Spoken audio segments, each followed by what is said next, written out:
Alright, we're live. Welcome back, everyone. Another LAS night. I'm very excited here to continue this series. We have our Uncut tournament here.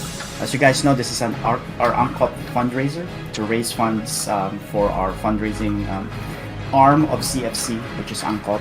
Uncut stands for Answering the Cry of the Poor. And this tournament is being played using with League of Legends. And right now I'm joined here by our LAS commissioner, Key Lime. How are you, Key Lime? I'm doing well, Seth. How's everybody doing today? Good, good. And we're also joined here by, there's going to be two casters. First one is Waka Waka from Team Joe Mama. He's actually the team captain. Welcome, Waka Waka. How are you? I'm good. How are you, Seth? Not too bad. I'm excited to see these games that's coming up tonight. And also joining us here is one of our professional analysts of League of Legends, a very experienced player, Minho. How are you, Minho? I'm good, man. How you doing? I wouldn't call myself, a professional analyst, but it's all relative because anybody relative to me is a professional. I'm such a newbie at this game, so But I'm glad that you're joining us here to be an analyst and caster, giving us your in-game knowledge, from years of playing. So thank you for joining us, Minho. Well, I'm glad to be here. Trying to give some hopefully some good insight into the games today. So yeah, hopefully everyone has fun. Yeah, this is really a lot of fun. So Keyline, let's talk about our current standings here. If we have production bring up the current standings. The funny thing about the standings is we have 4 teams and they're all tied for first place. How is that possible, Keyline? Well, we got a good league. So heading into week 3, everybody's tied at 3 wins and 3 losses, making it anybody's league to take, I guess. And yeah, so exciting to see how this week is going to unfold. We have yet to see a 3-0 week from anybody, so we'll see if any team is going to be pulling ahead. That's right. I mean, in any league that I've seen, any leagues that I've participated, I've never seen a league where it's 3-3 all throughout. Right? It's really funny, and I don't even think you can make this happen if you tried to. But here, yet here we are. We're all 3-3. Team Rocket, Joe Mama, CPF, SFC Telecom. But Waka Waka. Out of the 4 teams here, other than your team, of course, who have you been impressed with so far? Honestly, I think I would have to say SFC Telecom T1 has definitely impressed me the most. I believe each one of their lanes, and including jungle, has been solid. There hasn't been any, hiccups, and their macro movements has been on point. There's been some slight hiccups with the other teams, but of course, I think because of the small amount of time that we've all been playing with each other, as the league progresses, I'm sure all the teams are going to fix that up and continue to grow as a team. Yeah, well, speaking of SFC Telecom T1, they're actually up tonight facing Team Rocket. Keylime, how do you view Team Rocket so far in their games? Team Rocket has been a really solid team. I'm really excited to see CeeLo B, Kirk Gillies, well, really everyone on that team are all solid players. Ricky, Yellow Mellow, he even had a strong showing last week. He is one of our new players, but you couldn't tell by his performance. He really took it down to the inhibitor turret, really straight down, right into the base there. So we'll see some good progression from him tonight, hopefully. Yeah, hopefully. So again, this is our fundraiser, and this fundraiser generates funds through viewership. And so all those who are joining us, I encourage you guys to stay on, leave the stream open, because it's a calculation of averages on the viewership itself. So I'm glad you guys are joining us here, but I'd like for you guys to stay longer and actually enjoy these games. These are fun games. The games that we watched last week were actually very entertaining. I had a lot of fun. Even the newbie in me watching it, right? I was able to follow it with the casters, and so I'm glad that we've had some great casters so far, and we have 2 good casters here as well. And so if we're ready for the game, we can get started. Keyline. So I'll just throw it to the casters here to take over, start talking about the picks and bans, and let us know, and let me know how these picks and bans work out. What synergy is required? What's a good counter for what? Because whenever I listen, I learn a lot, and so casters, take it away. Absolutely. So I think Team Rocket is on blue side with SFC on red. We have first a Tryndamere ban. We've been seeing this a lot, particularly against SFC's chicken wings. On the other side, we have Shen, always banned against Hercules. This Hercules is never going to play Shen in this tournament, it seems. Definitely not gonna happen, it seems like. Yeah, and we've played with Hercules quite a lot off stream, so we know how potent and how good he is on this pick.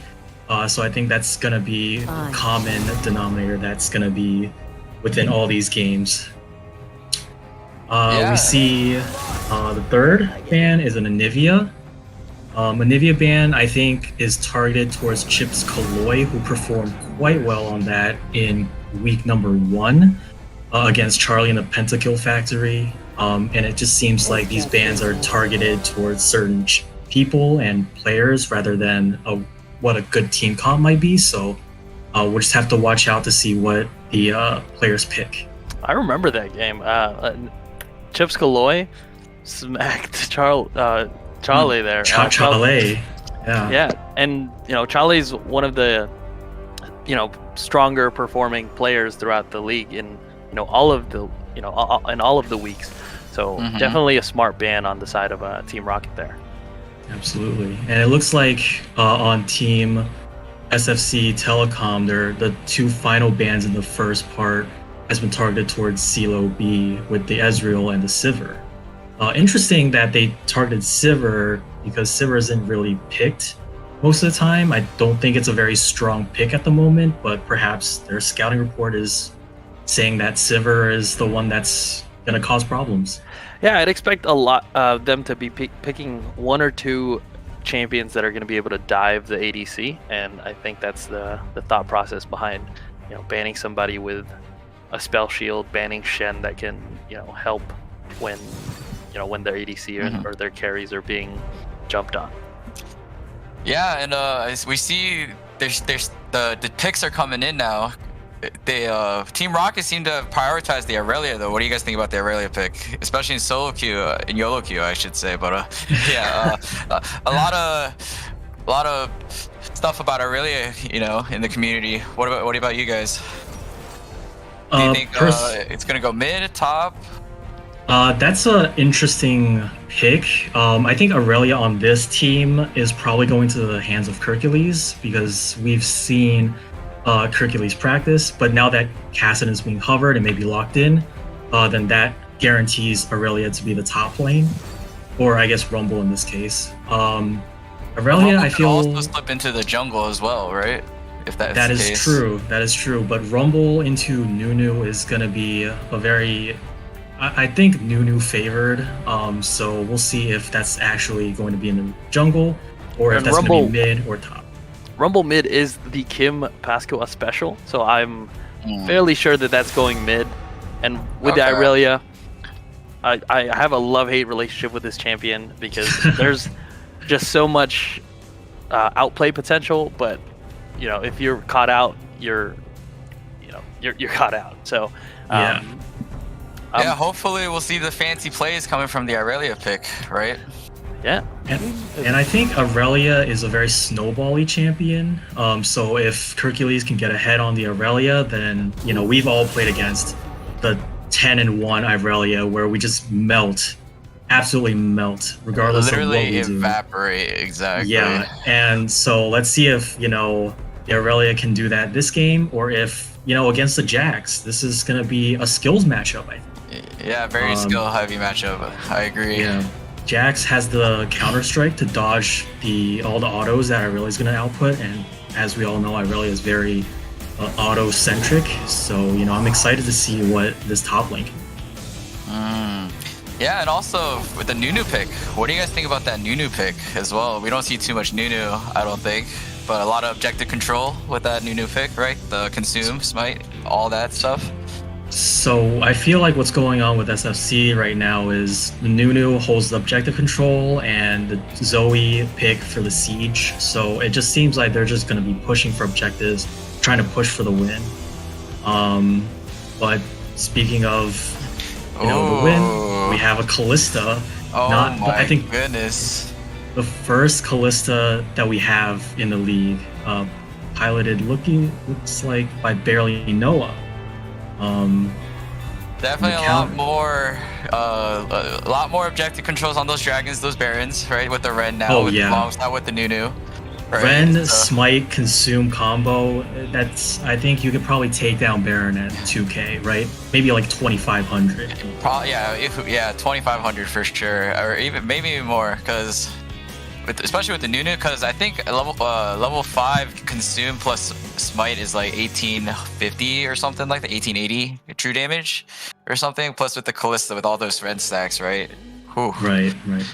But what's interesting coming out is the Lux as a support. So usually Callista's ulti is, if for those of you the viewers who don't know, is you kind of suck your support or whoever you're bound to into you, and the person or champion that's bound can be like pushed back for a knockup. And so because of this mechanic, usually Callista's paired with some heavy CC champions like Leona, Nautilus, who's tanky, who can go in, and then who can CC and survive. So it's very interesting that, Callista's being paired up with Lux, who's very squishy, who's looking to poke. Minho, do you have any thoughts on these picks? Well, I mean, I play a lot of Callista. I mean, I guess not really anymore, but I used to play a lot of Callista. And just looking at the 80 carry matchup with the supports, it's gonna be. I'm thinking it's gonna be pretty tough on the Callista Lux matchup, to be quite honest. A little bit very aggressive coming from the Braum Tristana. If they get on them, it's not gonna be very fun for them. So yeah, it's gonna be that. We're gonna be looking for that level 2 power spike, right? Because the Braum level 1 is insane with his passive. 4 hits is essentially a stun that can proc on unlimited amount of people. Yeah, right? With the gap closing potential with Tristana and the burst coming from her explosive charge. It's just a lot of burst, a lot of damage very quickly. So, and I think if CeeLo B and Meta Awesome can get that level 2 first and go all in, then honestly, bot lane might just be over if they can get any kills or any. I think that's going to be difficult for SFC Telecom to fight, especially with, like you mentioned, Lux and Callista. If you're Callista, are you going to be binding with the Lux?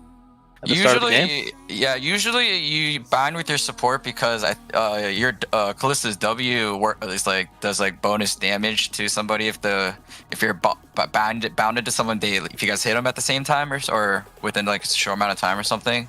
So support definitely binding here, I think. So excuse me, but yeah.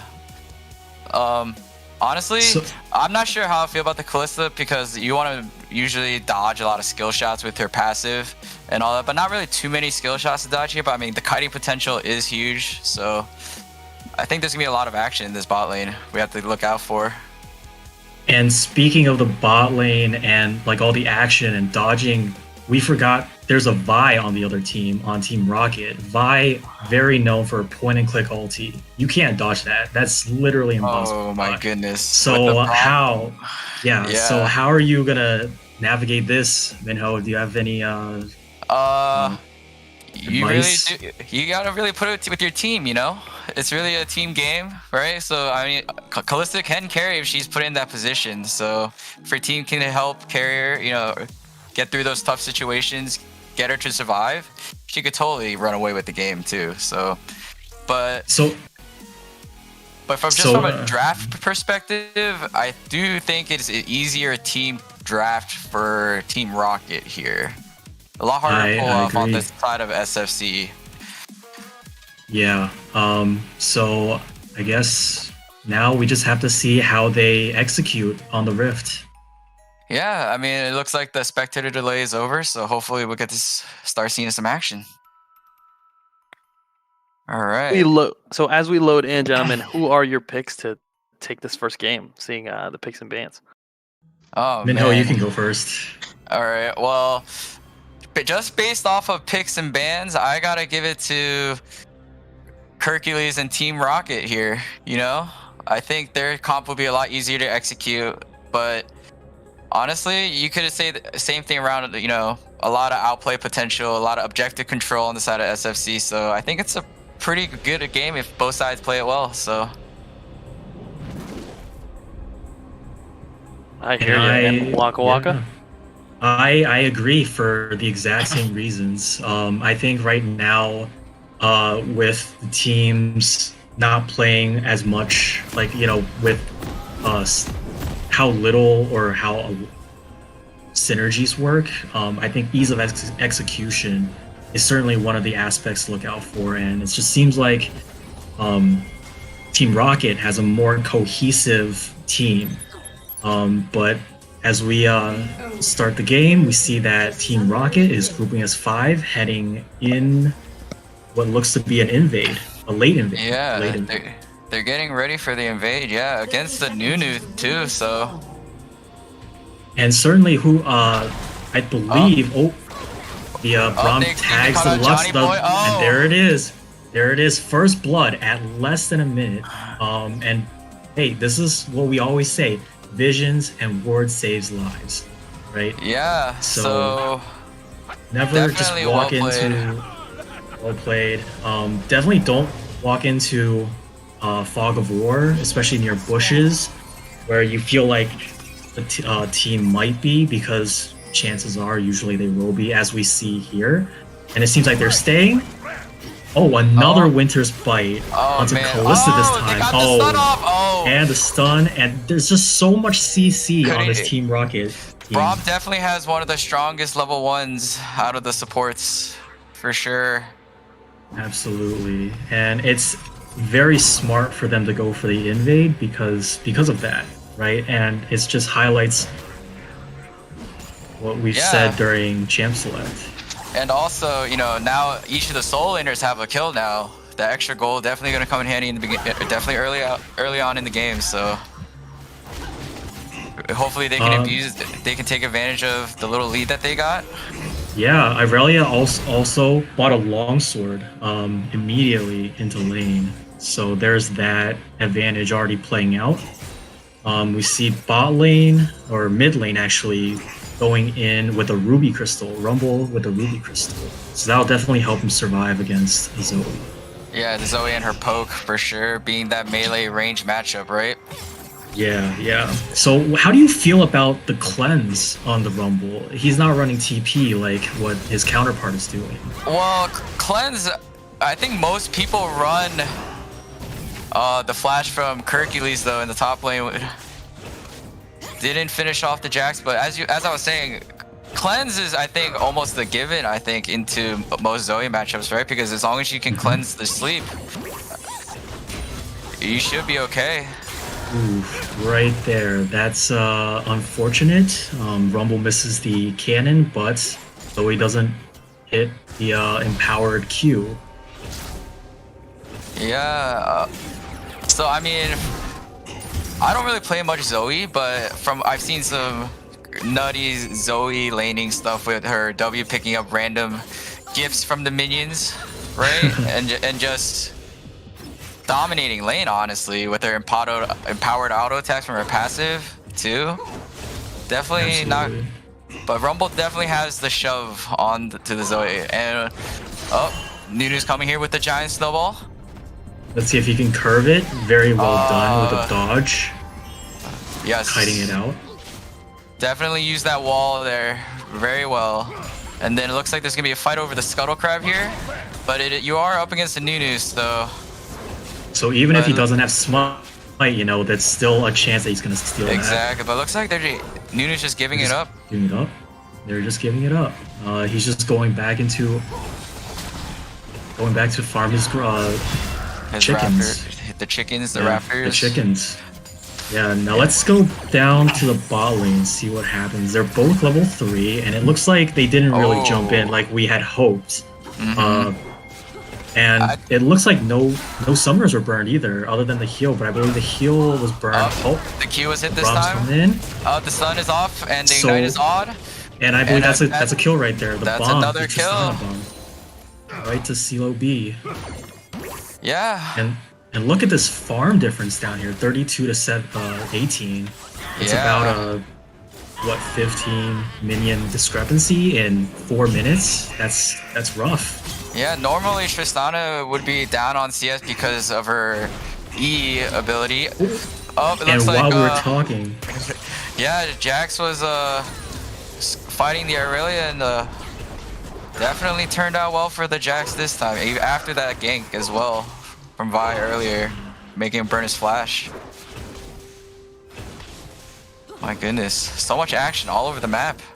Yeah, it's 5 minutes in the game with 4 kills. Yeah, almost a kill a minute. It's gonna be definitely gonna be a fun game. And we see Zoe TPing back in the mid lane, trying to catch that farm, catch that wave.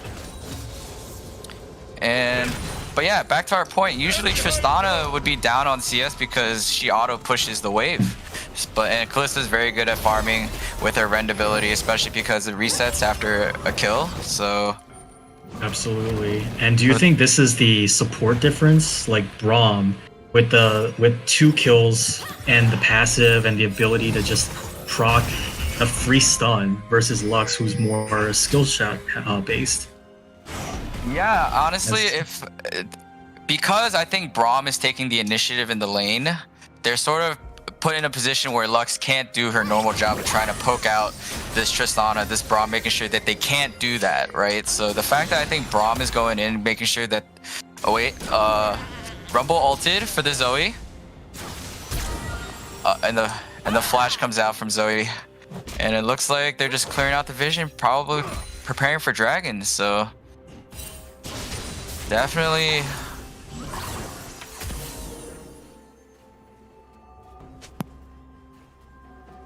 sorry, my mic died there real quick. Not a problem.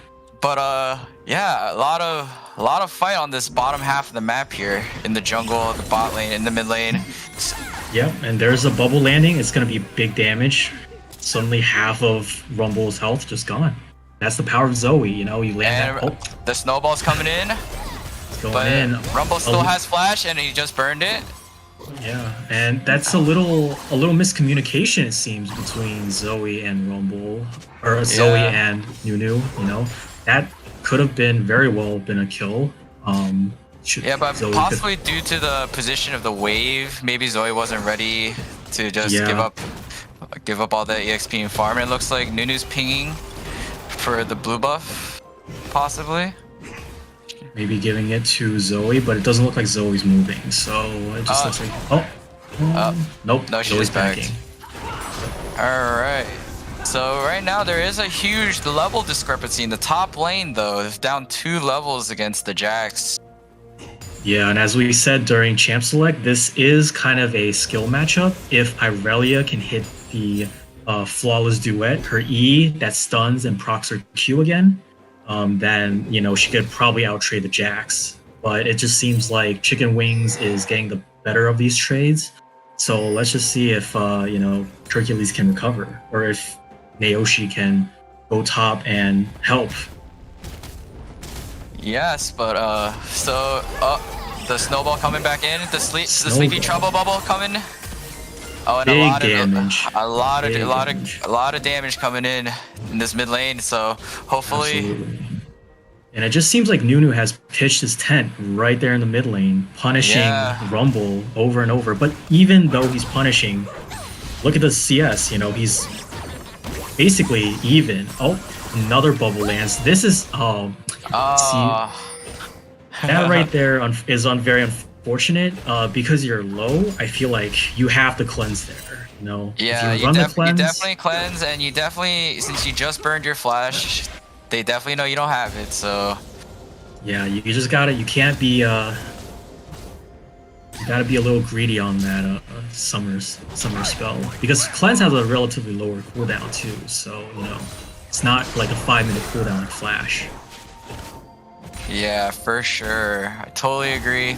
After burning flash, you know, you just know that, especially with the Zoe, the stars, the sleepy trouble bubbles could be coming from almost anywhere. But it looks like there's gonna be some action in the top lane.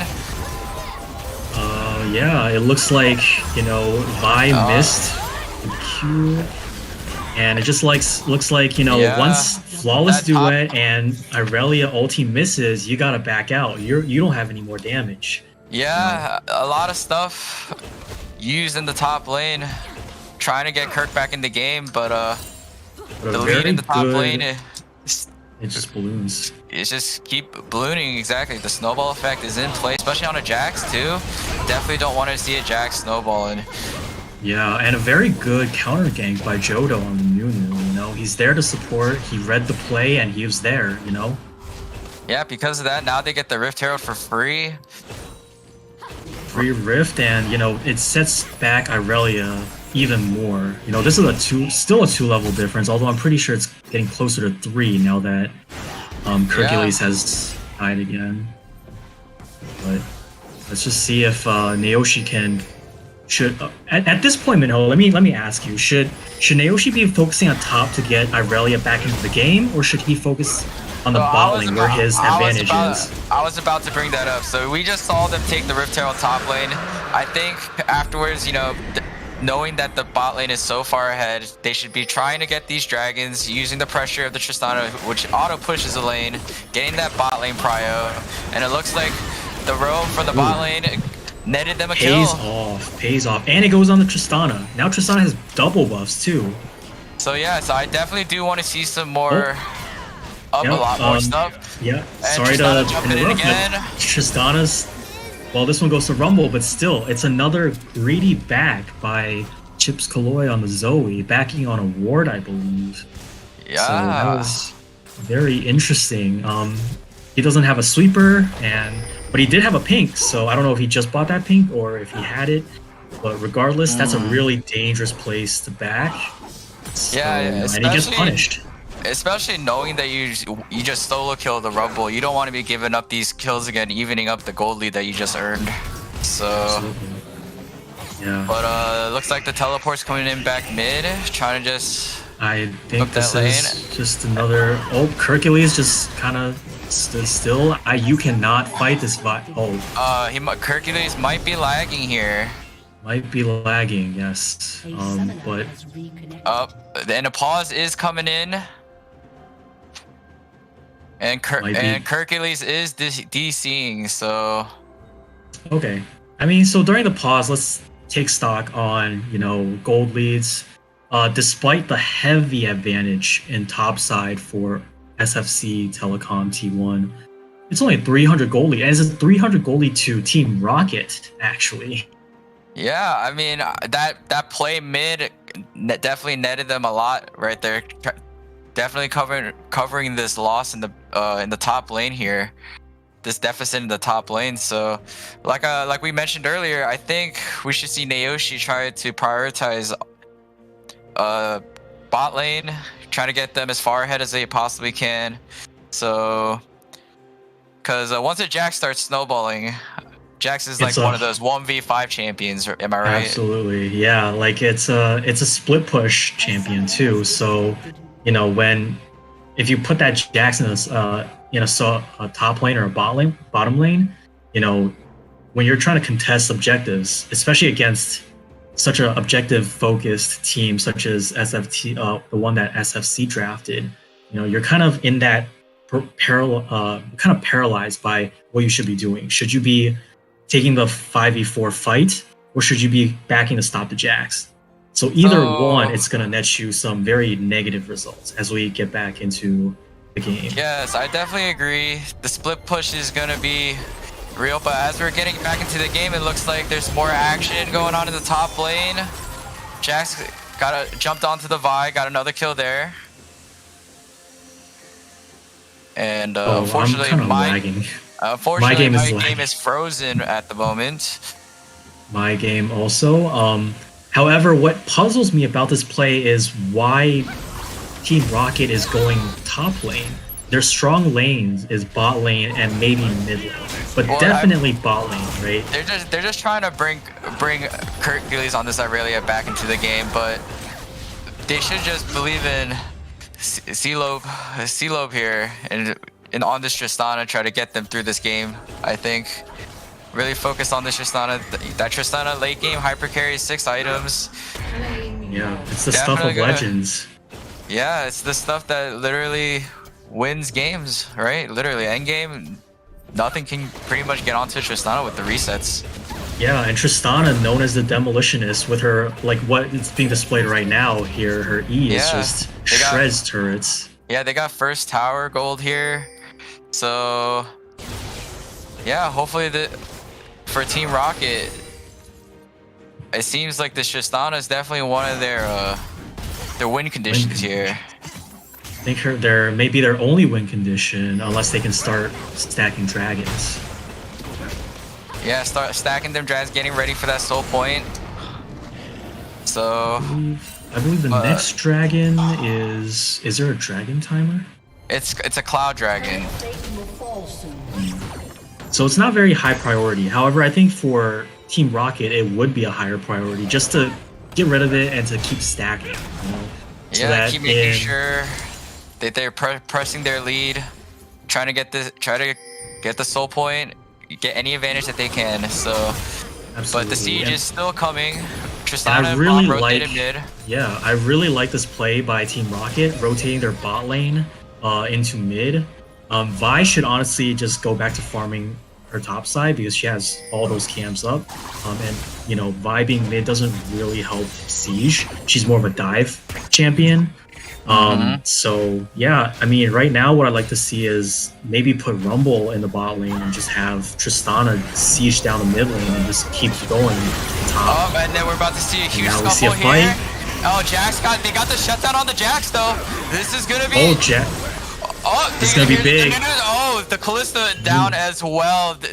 Isn't that what we're talking with that team fight, right? The Vi, no Yeah, the escaping Wombo that. combo. Yeah, And honestly, Vi Rumble, right? As soon as Vi ults somebody, Rumble just ults on top, and it's just like damage for days, right? So, yeah, and I think that's what happens when we saw the Jax. Like, even though he's so ahead, all he has is a Divine Sunderer and his plated steel caps. So that Rumble ulti is just roasting him. He's just like a burger cooked on 4th of July. oh my goodness, exactly. And you know that's exactly what happens to the Nunu also. You know, so a little misplay by SFC Telecom, perhaps overestimating their abilities. Although Yeah. that was you know, I thought for sure that was gonna go to SFC because Tristana wasn't even in the fight. Tristana backed. But we just saw. I think we saw Callista, Lux, and Nunu on the on their blue side jungle, right? So I believe it was a 2v3 for a while. Maybe Yeah, Lux, I believe so. So Yeah, but they were first to rotate. However, you know, by the time they got there, the fight was essentially over. So yeah, Team Rocket coming back. You know. yeah, now with the almost pretty much a 3,000 gold lead now at 15 minutes. So now they're on the That's dragon. big. Nunu's at the enemy Gromp, so this should be free Cloud Drake here. Yeah, this Tristana is gonna shred all the objectives. You know, you might have Callista, you might have Nunu, but hey, I have a fed 2-0 Tristana with 400 gold bounty. And also look at Right. that CS difference, right? So pretty much that CS deficit in the top lane is pretty much made up for in the bot lane, right? So Yeah. so And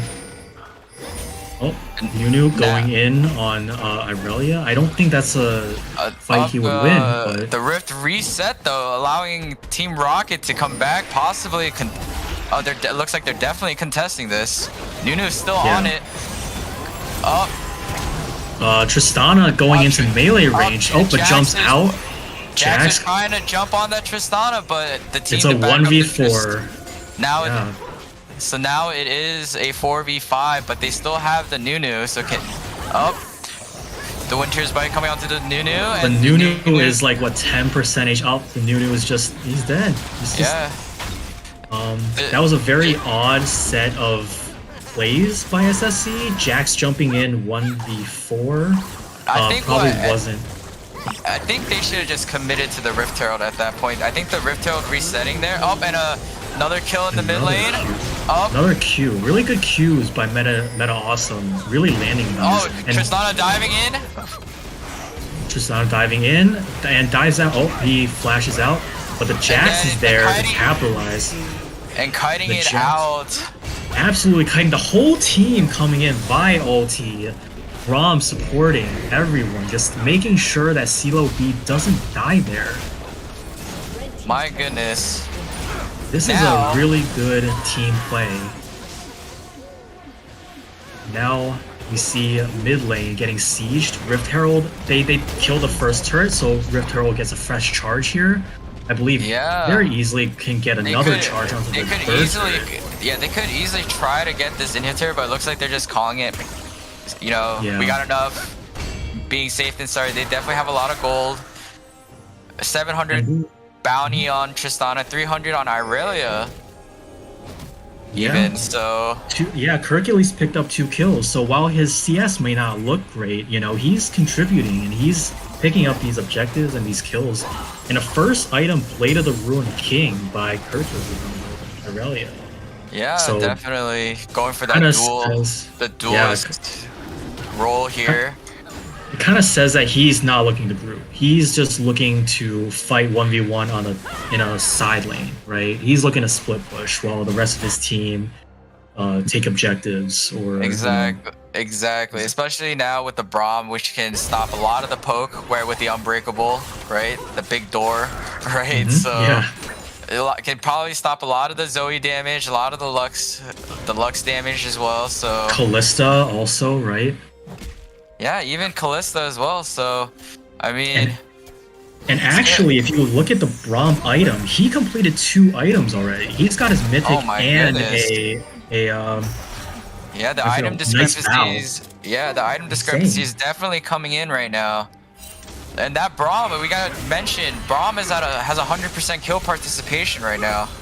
Oh yes, absolutely. Meta Awesome is everywhere on the map, and he is a Yeah. very tanky boy. He almost 2k health at almost 20 minutes, and with the Unbreakable Door, which is perfect against Zoe and the Siege comp. And it looks like he found Zoe. Yeah, but definitely fell asleep trying to get to her, but sieging in the mid lane. The inhib turret is down. Oh, we the see a Rumble ulti TP coming down, from trying to catch out the Aurelia. Callista. But everyone's just chunked out. Can they really protect this inhibitor when all 5 are here? Nah, they just give it up. And it does a great trade. They got a third tier turret and an inhibitor for only their top lane. Yeah, So, now they're just sieging the Nexus now. Like, Is this a game? Is this game? I mean, Jax is nowhere to be seen. I Okay, don't- Jax finally comes back. I mean, they could probably get 1. I'm They not need to sure start about fighting. 2. Might be a little risky, but Yeah, SFC needs to do something here. They're just bleeding out. Yeah, They they're bled out a just- whole Nexus turret. yeah, they gave a Nexus turret a mid inhib at 20 minutes. Now that mid inhib, it's gonna be auto pushing. Now they can definitely focus on the side lanes, get even more Side lanes and turrets that objectives. way. Yeah. Exactly. And this all stems from the bot lane and the level 1 invade, So Yeah. you really can't step up in these level 1s. You have to put the wards down and do your due diligence. Otherwise, this is what happens. The Tristana just snowballs out of control. Yeah, and honestly, besides the Jax, who's actually gonna get onto the Tristana? And even if the Jax does get on Tristana, Braum passive with his Q and his, it's And Tristana just so can just much ult peel. the Jax back, honestly. Like, yeah. If I was So- Tristana, I'm sitting pretty here. They can't kill me. There's no way. yeah, honestly, and looking at the item discrepancies, top lane pretty even, right? I mean, we're seeing as how Irelia was down, being even in terms of items. I think that's really good, right? Jungle, they've got the Triforce versus the Sunfire, but But- Braum stole the blue buff from the Nunu though. Oh, the flash coming in from the Nunu, getting away.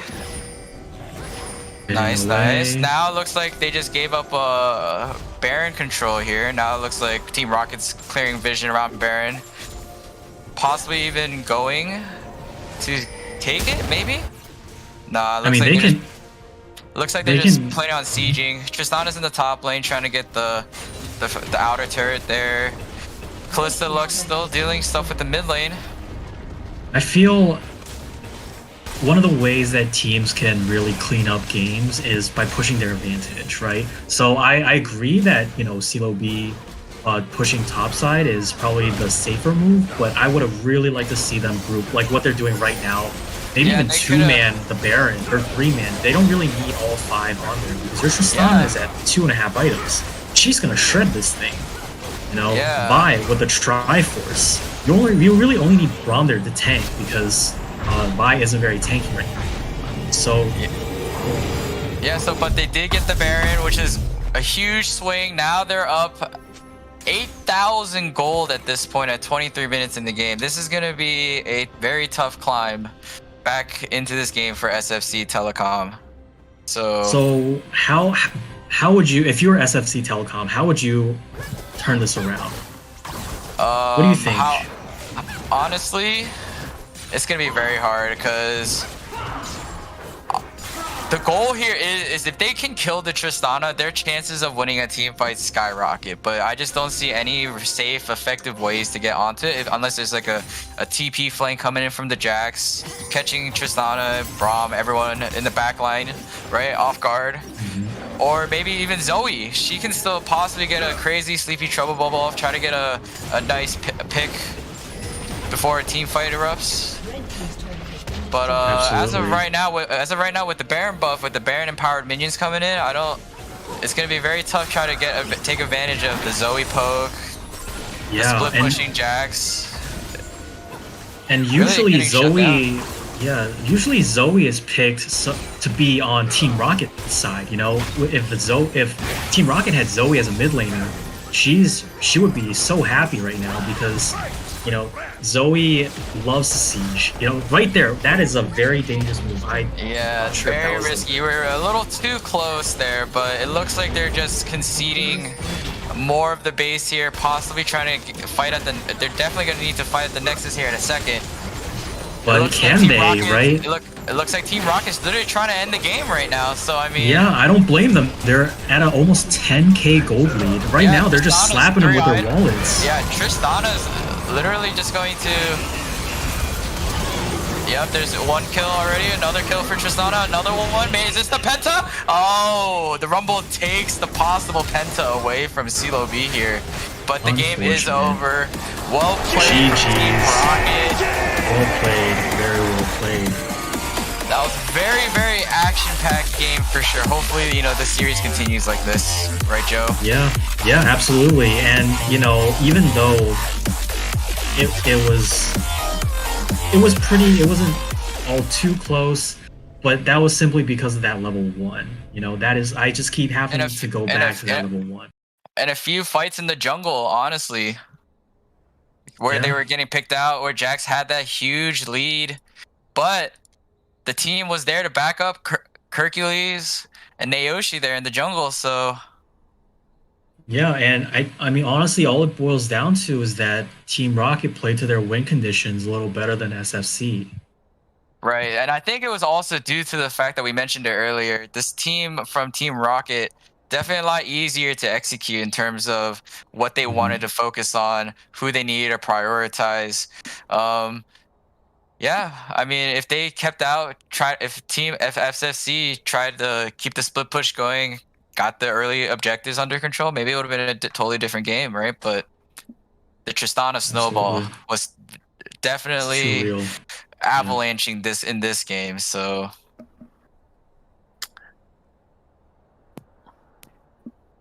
Sure. Yeah. So with that, I think we're going to go into a break and wait into the next game, right, Joe? Yeah. Are we already in break? Are we in break right now? I don't know right now. Are we in break? Okay. Ooh, what a game. Okay.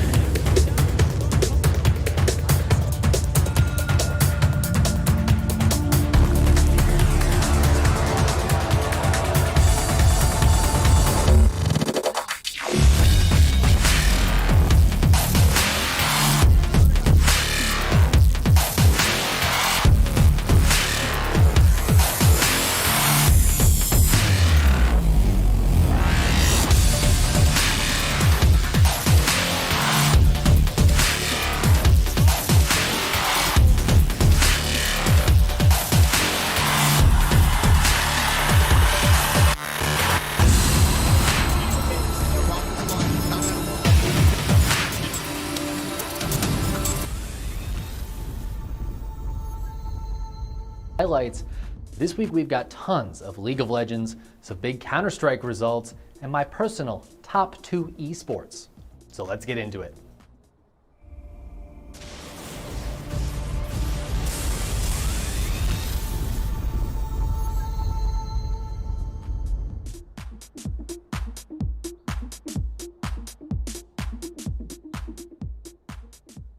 Today I want to start off with my favorite moment from the weekend, the Smash Summit Finals.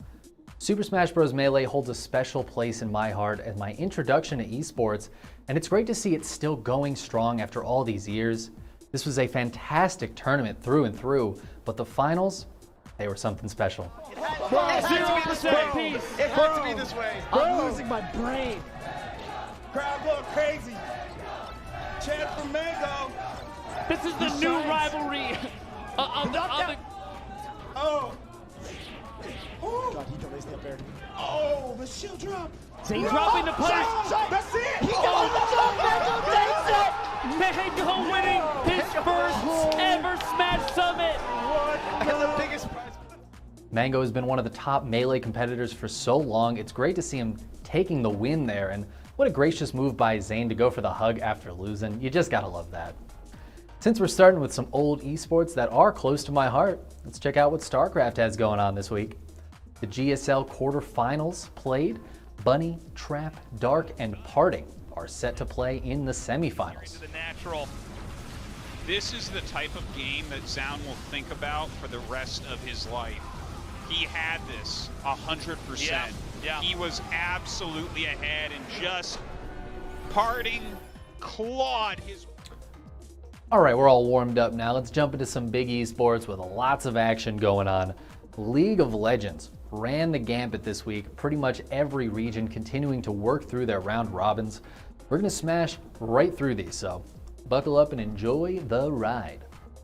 The LCS has 100 Thieves in first place with 2 weeks left to play. But there's not enough damage in the tank.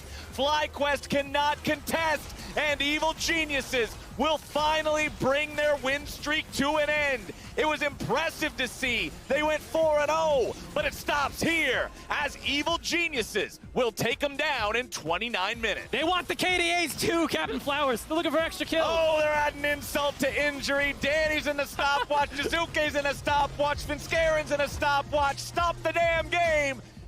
The LCK has 4 more weeks of play. Gen G Esports currently on top. Zoning the rest of the team, and he's got such a massive shield, it doesn't matter. Gumayusi flashing into the enemy team. There's the death sentence, and it will be that for Beryl. A double kill for Keria. Penta. Can we get the Penta going for the Thresh? I feel like he definitely deserves it at this point, but we're going to look for the kick. It's not going to be good, but it does not matter. The Nexus will go down in 23 minutes. In the LEC, both Fnatic and Rogue are on top with tied records and 2 more weeks to go. Coming out, it's cancelled. Whippo on the front line. Reckless, you got to open up. You got to do the betting things right now. He's looking for Niski. There's a couple of kills. 3 against 3 once again. Reckless flashing forward. Reckless dies. Flashbacks to double lift. You can't do that on a Vayne, Reckless. No matter what you do, Fnatic will find you. Reckless dies. Caps dies. Jankos dies. Mickey dies. G2 dies. Fnatic strike. And with this amount of HP, with Adam on the front line with a wave, Fnatic could just very well end the game right here, right now. He doesn't care about these towers. Upset is still alive. Can Wonder save the game? He pops his stopwatch, but his Nexus towers will go pop. Not much that Wonder can do in this situation. Fnatic claim a 2-0 versus G2. The LPL has Edward Gaming on top with 3 more weeks of play.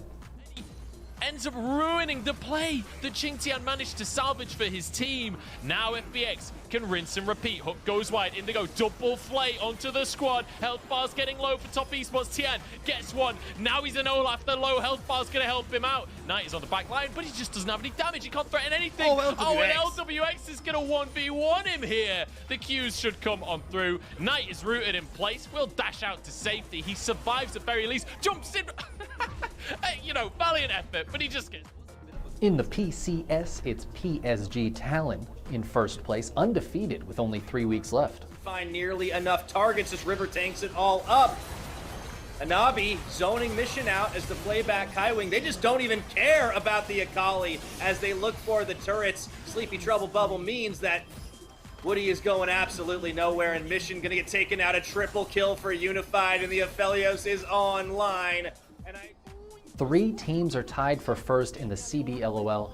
Flamengo Esports, Vorax Liberty, and Pain Gaming have 2 weeks left to sort out who's gonna wind up on top. But it's Infinity Gaming currently on top of the LLA. Only 2 weeks left for them as well. In the LCK Challenger League, it's the Gen G Challengers in first place. And finally, the LCS Academy League, where FlyQuest Academy is on top. The re-engage is ready to go. Destinance connects on a Haunter. Big damage on the back from Yursa, though, is on the back line, but Hyper is getting low. Big Moonlight Vigil. Is it going to be enough to change it? Palafox has gotten the back line, but FlyQuest are wiped. Palafox is able to get another. That's a triple for Cody's son. Your son gets taken down for a triple for Palafox, but he's going to be dragged down. Haunter and Cody's son, no. As you can kind of tell, we're nearing the end of a lot of these group stages. In the next few weeks, we'll start to see playoffs and even results on which teams will make it to the next Worlds. Now let's check out Dota real quick. Not a lot this week, but fortunately there are a bunch more tournaments coming soon to fill the gap between now and the next international. In the meantime, the Bix Invitational got through their group stage and secured the top 4 teams heading into the playoffs. Nice RP counter initiation, but the Conden's Embrace is there. Ursa takes a lot of damage from that Inksoul. He's not even going to get that Enrage off.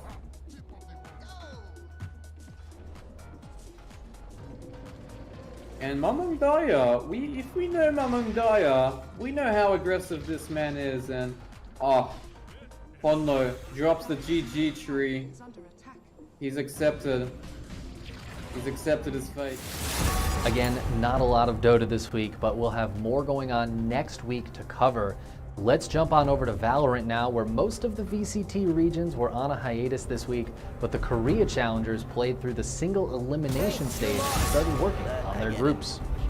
That doesn't catch much there with that guiding light. Nano Swarm needs to buy a little bit more time, and there's Allow again with the knives. One more to go. Right click misses. Yunny takes him down, but Yunny takes another one here. He wants to dash in. I don't think he has enough time on the clock, but he can maybe get the finish. He gets the kill onto Solo. Gonna grab the gun and run.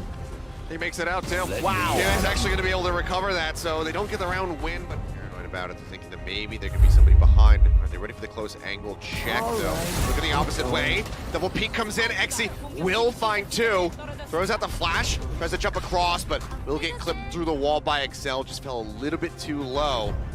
More VCT regions start back up next week, and there are a ton of those. Make sure to subscribe so you can stay up to date. Moving on now to Counter-Strike, we have 3 events, all which finished up this week. Starting with the FunSpark Ulti Asia, where Team NKT defeated Wings Up Gaming to become the Season 2 champions. We also had the Pinnacle Cup number 2 finish up on Friday. Team Spirit taking down Endpoint in the finals. Gets his kill to AUG, not ready to strike until right about now. Gets through at least. Messi responds towards it, but needs to get a bomb down. In a 4-on-2 scenario, he'll body block the sprays back here past the smokes itself. It's retake on the Spirit. Oh, Crucial so low. They both go out to the cave position, and there's smokes. They could just get onto the bomb straight away. And they could. Smoke on towards cave in particular. Crucial's going to wait. The bomb's not planted for him. Messi might have to go for wallbang sprays through the wood wall itself. Wait for his moment as they tap forward. Bomb defuse. Bomb defuse. Messi's not on it. It's so far off. It's a ninja for Spirit. And the big one, IEM Season 16, $400,000 on the line, and it's Gambit Esports versus Navi in the finals. At least a little chance. Oh, the double nades, the double nades, no! Brutal, look at their health. Holy, they're gone! It's over, it's all over. There's nothing left of them. Their hopes and dreams departed a few rounds ago, but their bodies are leaving the server now. Last few voices in this conversation are Jackson Amanek, but Navi, another one, just by a gnat's wing in regulation. They can do it right here and now. Navi looking to become the champions of the first LAN top back. Boomich gets the info as well. He's not hanging around. He's not interested in any of that. Up the top vent, Perfecto's waiting. And there you have it. A 1v5 demanded of Amanek. The impossible. It's not happening. Na'Vi, that's brilliant. Na'Vi with the 3-0 victory there takes home the IEM Cologne Trophy. Let's head on to Overwatch now, where there were also some big results from the Overwatch League as the Summer Showdown finished their tournament weekend. But even Tal and Among have gone down already. This is not good at all. For the Hunters, they've lost that mobility, and now the Dragons can clamber all over them. Flatter has them corralled back in the corner, and this is getting out of hand. About 80% for the Dragons, and they're not done. Yeah, team fight to rule them all. It's time to go. Leave has a pulse bomb there, but he's pressured down and has to recall a little earlier than he would have liked. Forces Void away, and there's Mines on the point here. That lets the Hunters get back in control to a degree. Fate goes over the edge. Flatter's hacked. Oh, no!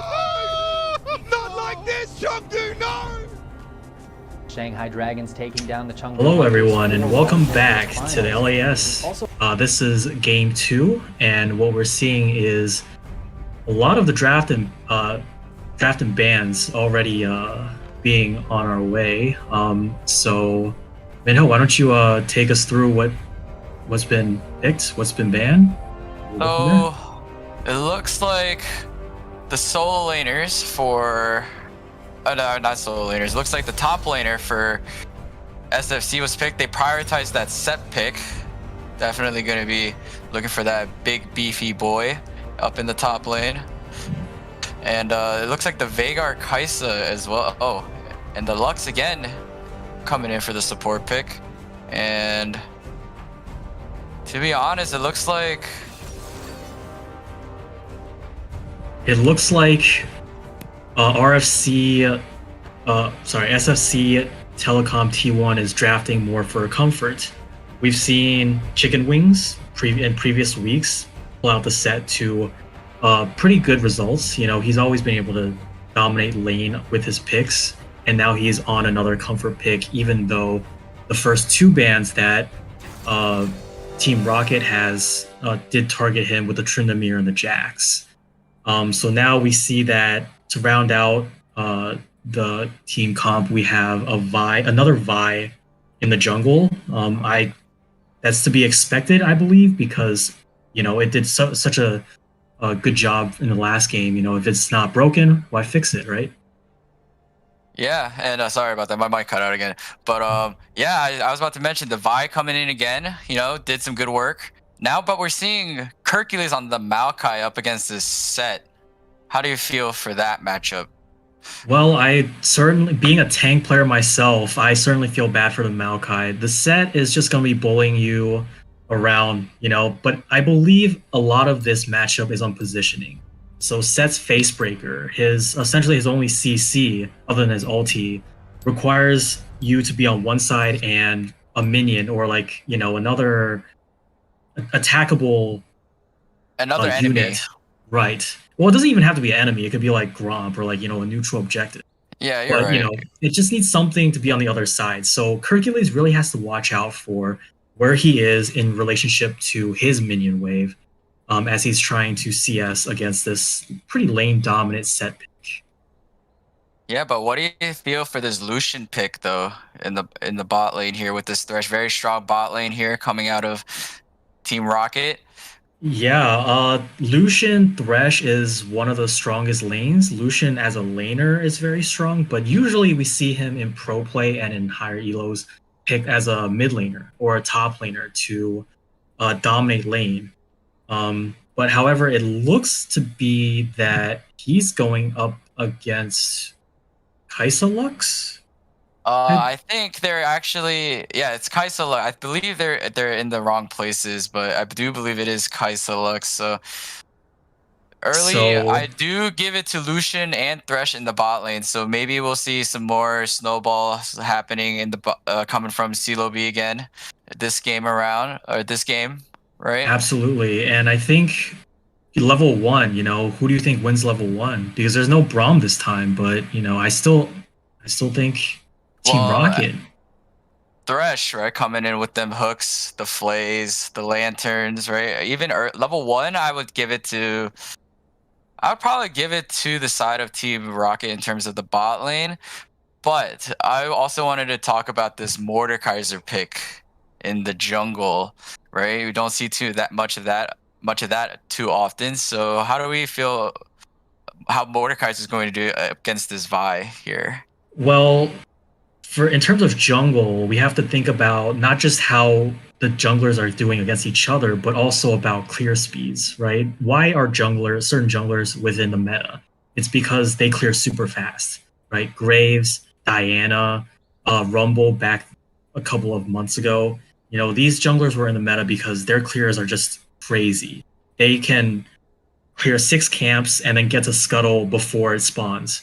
So the reason why Mordekaiser isn't picked all that often in the jungle is because he is. I don't quite know this fact, but I can assume from just his kit that his jungle clear isn't great.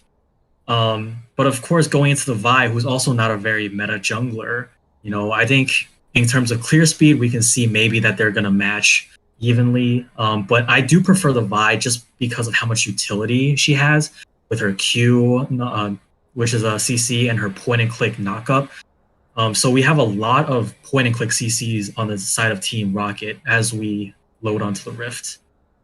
Yeah, but I guess before we get on, what about that Ziggs pick as well? I'm very interested. I played Ziggs quite a few games. He can push down towers. He can clear waves against this Veigar, which also infinitely scales, right? Pretty much to that late game carry one-shot potential, right? So we should probably try to see some action in the mid lane as well. Yeah, and honestly, it looks like SFC Telecom T1 is just looking to scale.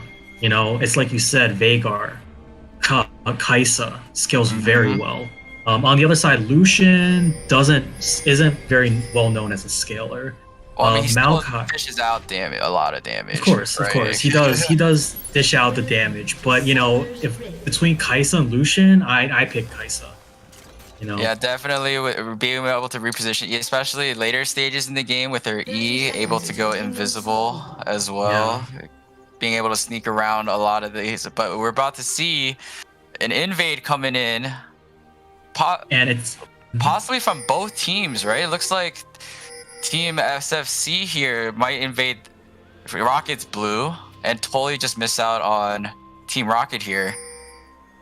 And it's very funny that both teams managed to pinpoint each other's position. If you saw that ping, Team Rocket pinged that they were, there, and there's no wards being dropped at all. Yeah, no wars being dropped, but it looks like they might be looking to try to find each other here, or just be waiting for each other, it looks like. Oh, and then they definitely spotted them, but the hook coming in from Thresh here. Oh, the first blood going over to Hercules, but the massive face breaker coming out of Chicken Wings, the 5-man stun. And the fights are still going. The red buffs definitely helping out Team Rocket here. And yeah, but nice invade coming out of Team Rocket there. Getting the first blood, and everyone was able to get out as well. So yeah, hopefully certainly putting down Mordekaiser, putting him behind, and that's one of the biggest things, right? Like the Vi versus Mordekaiser. If Mordekaiser dies, that's better for Vi. And it seems like Mordekaiser is going leashless in the bot lane. Yeah, and I guess we were incorrect. Looks like it is Veigar Lux in the bot lane. Yeah, and so Kai'Sa in the mid lane, so definitely how gonna do you see a lot of fun. Wait, what was that?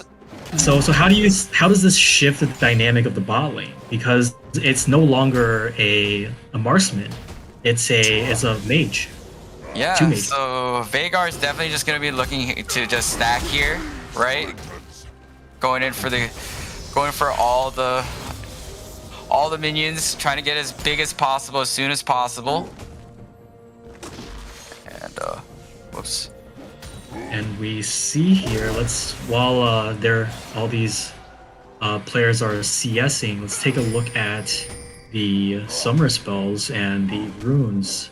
Anything that pops out at you. So the Dark Harvest coming out of Lux is very interesting. Definitely looks like she wants to be poking constantly, getting them Dark Harvest stacks so that she can do more damage later down the road. A nice trade from Barely Noah's Kaisa onto the Ziggs, bringing him down to sub 100. Now he's got to be chugging pots.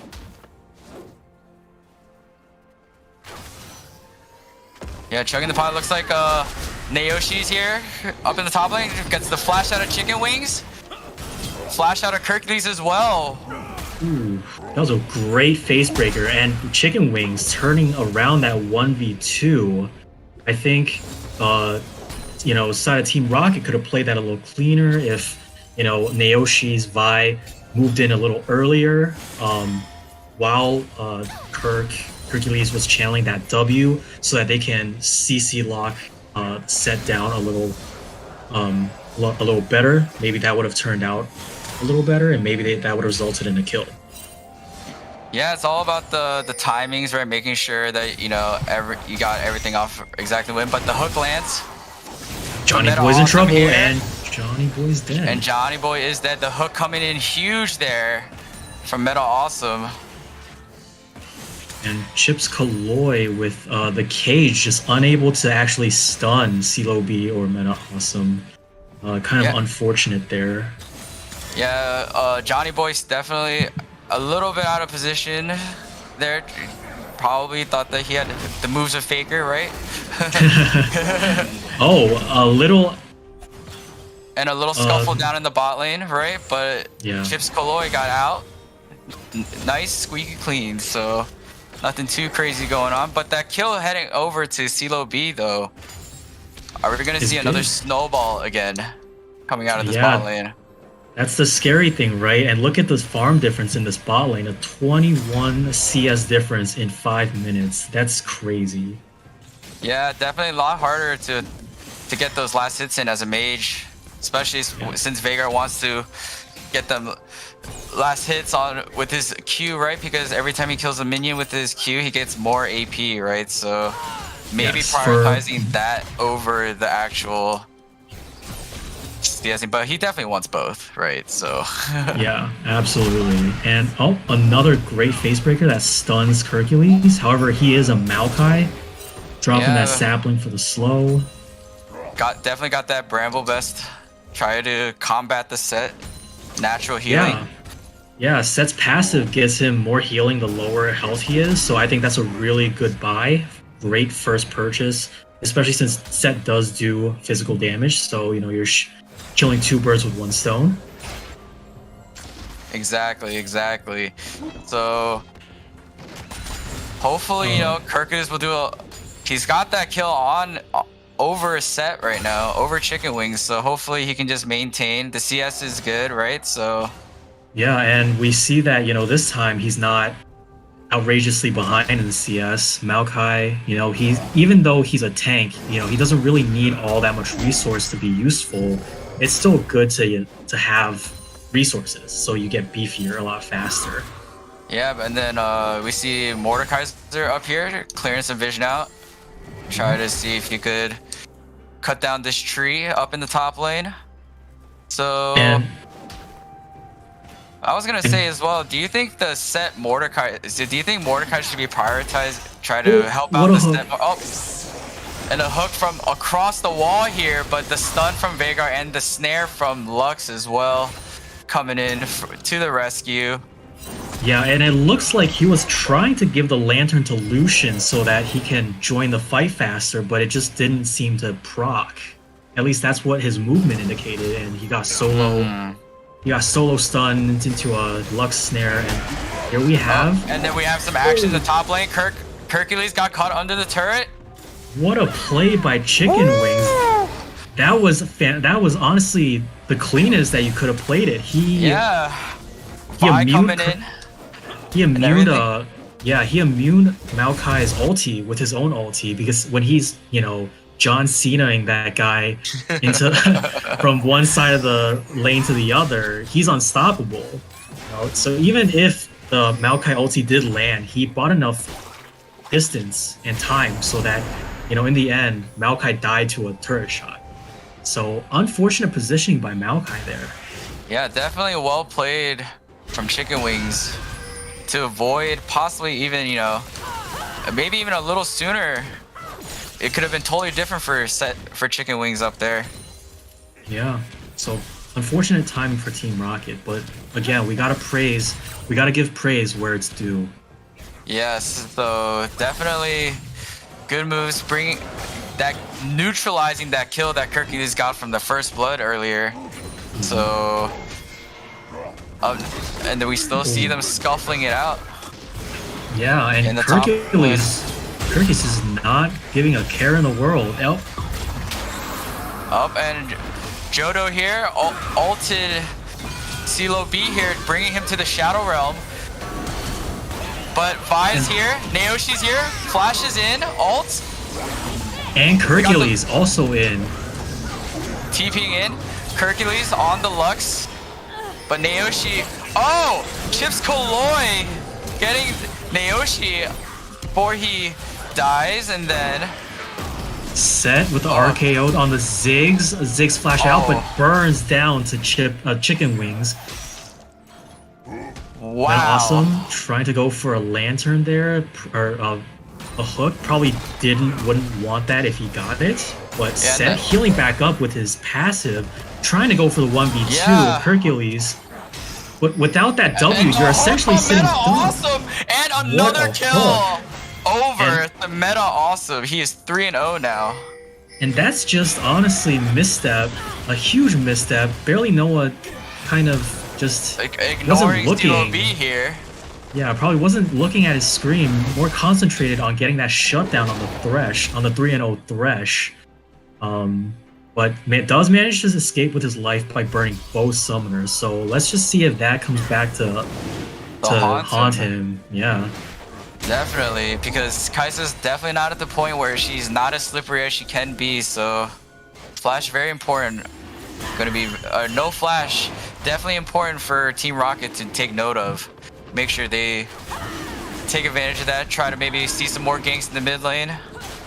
Yeah, and with Veigar putting down the ward, it looked like Team Rocket was going to peel off Dragon, but seeing that Veigar went back to lane, they decided to finish it. So that's Dragon number 1 at around 11 minutes. So that's going to be a relatively late Dragon Soul, if it's ever really going to even get to that. Yeah, just taking stock on the Dragons and the gold. 500, 400 gold lead to Team Rocket. Nothing really too big. Yeah, it's still early, so definitely, because right now SFC just wants to stay safe. They want to scale, right? So they're just waiting for their play. But the Rift Herald is getting dropped here in the top lane. Try to get Chicken Wings even more ahead here. Try to funnel them that gold, but Ziggs and Naoshi, everyone's up here now, trying to stop this Rift Herald. Yeah, Mordekaiser flashes. Naoshi's still going forward, but decides to peel back to kill the Rift Herald. I do believe the Rift Herald got the charge off, correct? No, I don't think it did, right? Did it? It looked like it got pushed away. Plates. There's 2 plates left. Is that from Set, or is that from the Rift Herald? It was kind of hard to see. Yeah, I think it was a little hard to see, but... Oh, barely Noah going in for the solo kill. Kai'Sa going in. Yeah. Wow, that damage. The assassination, right, with the ultimate, right? It's just... Yeah. You come in with that shield, and you're just flying in. But Jodo here, ulted. Going 1v1 in the Shadow Realm. And it looks like it's not. Oh, he left them there. But Jodo getting cleaned up here by CeeLo B, getting the kill onto him, possibly onto barely Noah here, and barely Noah escapes. But he does have to watch out because he has no summoners. Set's coming in on the side here. Maybe he's just trying to protect the wave or protect the tower. Yeah, and with the flay, nothing too crazy is about to happen. But Chicken Wings being here means that Kirk is going to get a lot of farm on this top lane. Catch back up, get some plates. Yeah, but the same could be said about SFC's bot lane with Chips Kaloy and Johnny Boy burning through their own turret plate there in the bot side. But I think ultimately it does benefit Team Rocket a little more because they're the ones with the Ziggs, right? I think a couple more hits on that tower and Ziggs W just blow it up. Yeah, I believe if a turret is below 25% health, the Ziggs satchel actually just one-shots it, right? I believe it is 25%. I'm not 100% on that, but... Right. There is a certain threshold. Yeah, so hopefully, but it looks like Barely Noah's getting aggro up here. Wow, chunks him for 2/3 of his HP. Yeah, Barely Noah with that completed Kraken Slayer. But Naoshi's here now. Landing it, but still gets away. Holy cow. By the skin of his teeth. Barely Noah just will not die. Ever, it seems like. I mean, he still has the heal if he needs it. Yeah.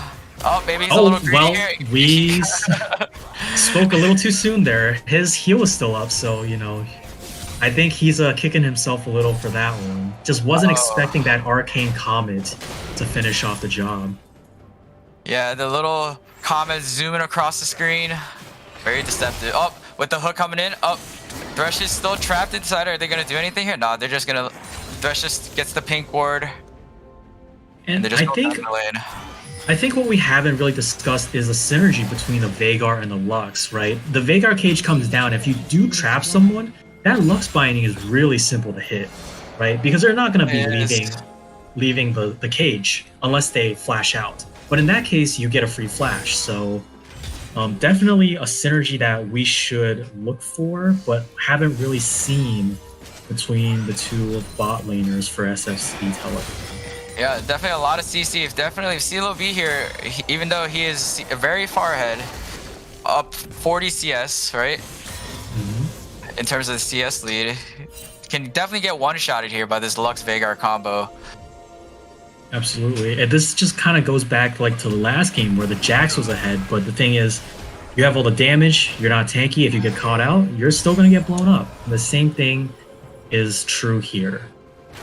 With the Thresh and the Lucian. Yeah, so where do you want to see them prioritize? Because Dragon's coming up, right? Yeah, Dragon is coming up.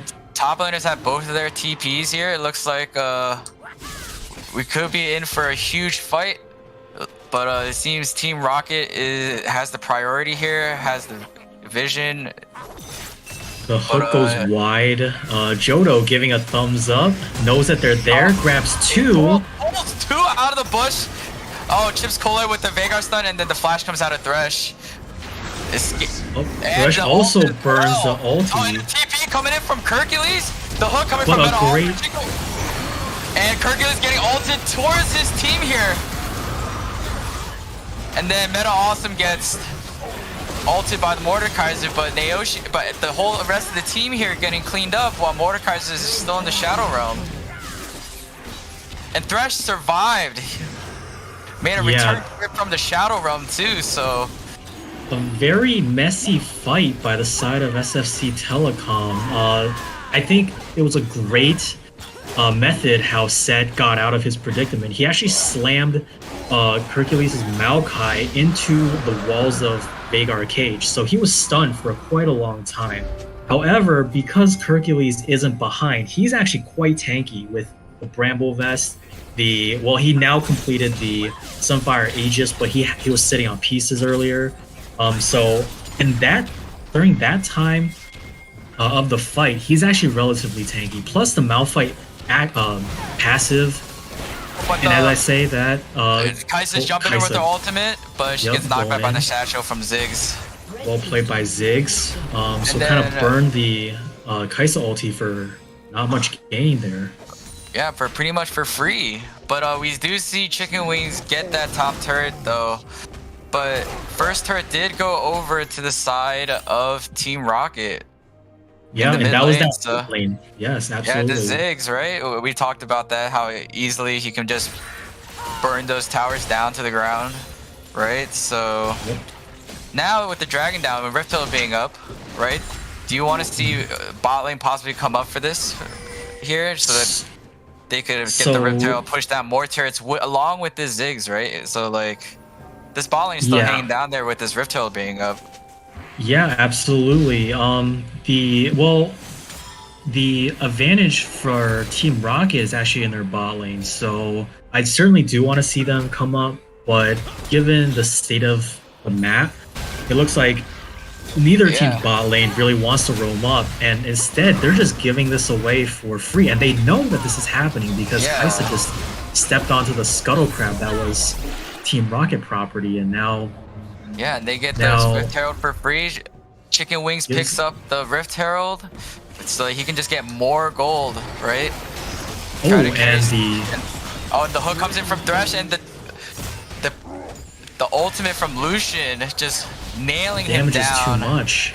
Yeah, the damage is too much, and Lux kind of playing really far back.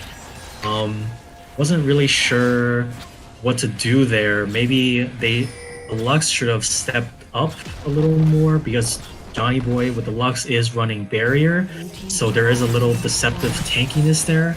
However, it's just unfortunate. Chips Kaloi eats the hook and just takes a full culling to the face. Yeah, now we see CeeLo B 5-1 on this Lucian. Definitely trying to carry his team again in game 2. But let's see, Set's in the mid lane now with the Rift Herald. Possibly trying to push it down. And Hercules still up in the top lane, pushing down by himself. Yeah, but it looks like he has Demolish, a rune that's really good for side lane split pushes. So yeah, there it is. He just pops that and pops the turret. Yeah, even the tower trade in the top lane. Ultimate coming out of Hercules. Stride Breaker coming in, very slow, but in the end, can't really catch up. Yeah, I mean, like you mentioned earlier, Maokai, very tanky, a lot of sustain, a lot of CC as well, so I mean, you can't really get too close or too far away from Maokai at any given point, right? So... Yeah, and what I wanted to see from Hercules was actually a plated steel caps rush, because the top half of SFC Telecom is very auto-based. You have Set, Kaisa, Mordekaiser, all very auto-based champions. That's plated steel caps. Mordekaiser just ulted Naoshi, soloed him in the Shadow Realm, picks up Ziggs along the way. Now it seems like Set is bringing the Rift Herald mid, trying to push his tower down, possibly. Yep, I like what they're doing. If they do drop the Rift Herald, it should be close to when Dragon spawns, and we can see on our mini-map that Dragon is spawning soon. So he does drop the Rift Herald. This turret is definitely going to go down. Yeah. Hercules can't save it. No one can save this turret. Just an added protection, there's a Vagar cage around it to make sure no one can approach. But I think they dropped it a little early. Dragon hasn't even spawned. That would have been a really good point of pressure to drop the Rift Herald as Dragon spawn to make Team Rocket answer Dragon or their mid lane turret. So unfortunately, perhaps a little macro misplay there from SFC Telecom.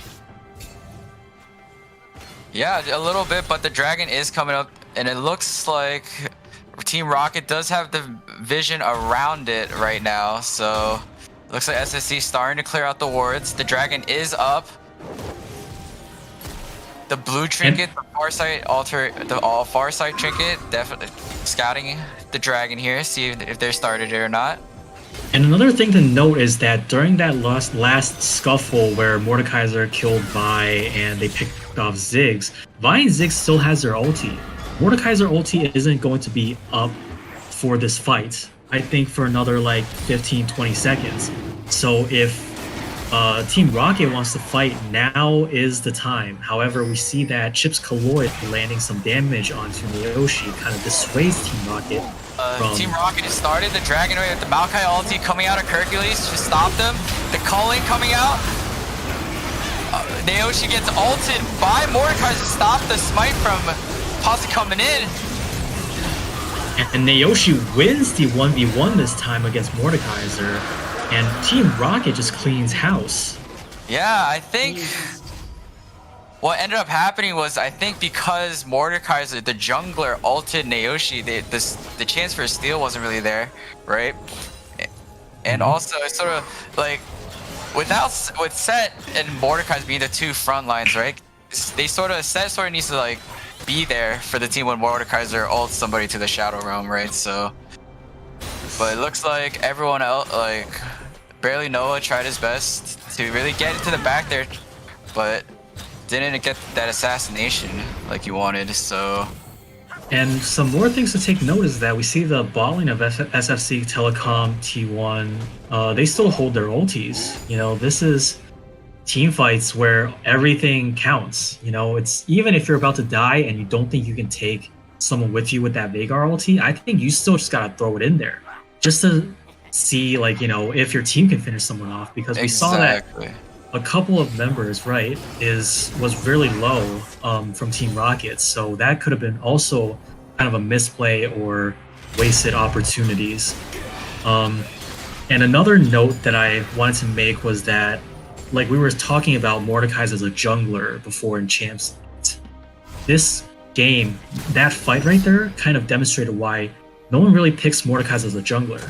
Because when you ult someone, you can't secure Dragon, right? Because you might ult the other jungler so that no one can smite Dragon, but does anyone really want a 50-50 on a Dragon or a Dragon Soul or even a potential Baron?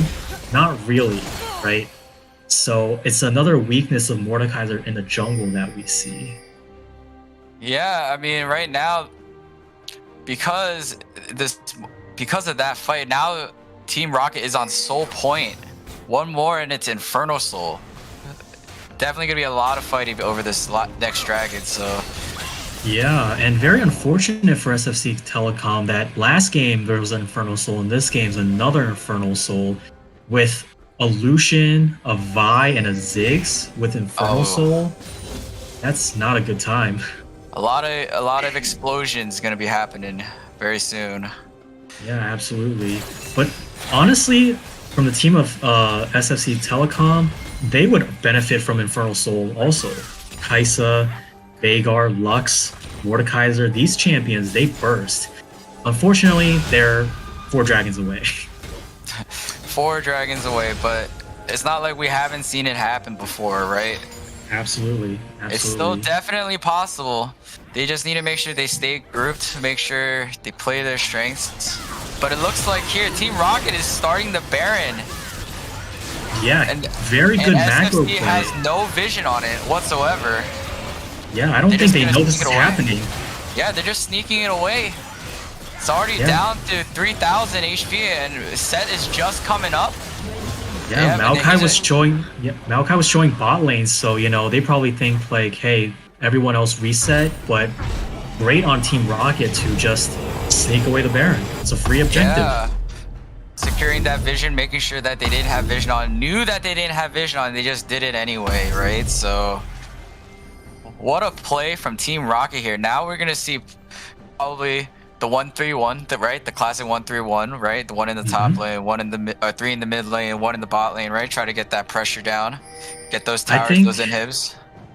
I think for Team Rocket, they might be trying for a 1-4 because Ziggs doesn't have TPs, only Maokai does. So Maokai can feel free to split on the side, but the other 4 should probably group up, especially with the Ziggs, who can just blow up a turret.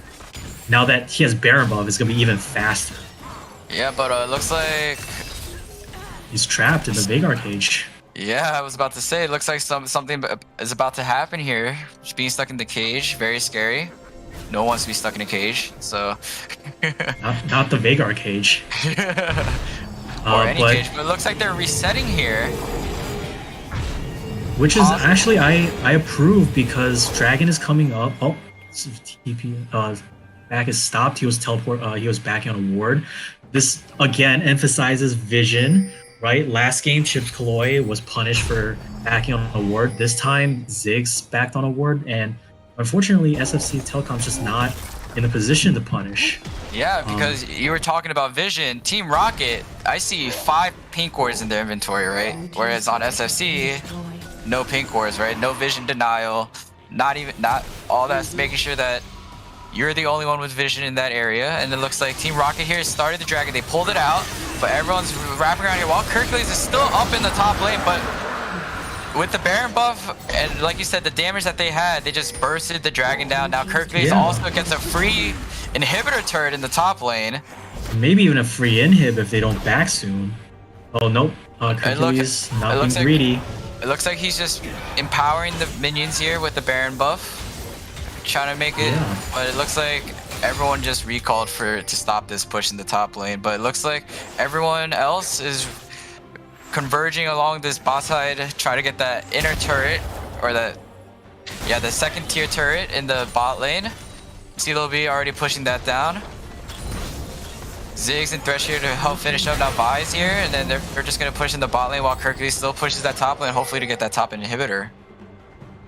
And that last play, SFC looked kind of lost. They should have contested, but they just didn't go in. You know, even if you don't have... Awesome! Gets exploded on here. Trying to stop this push, but a little too far up.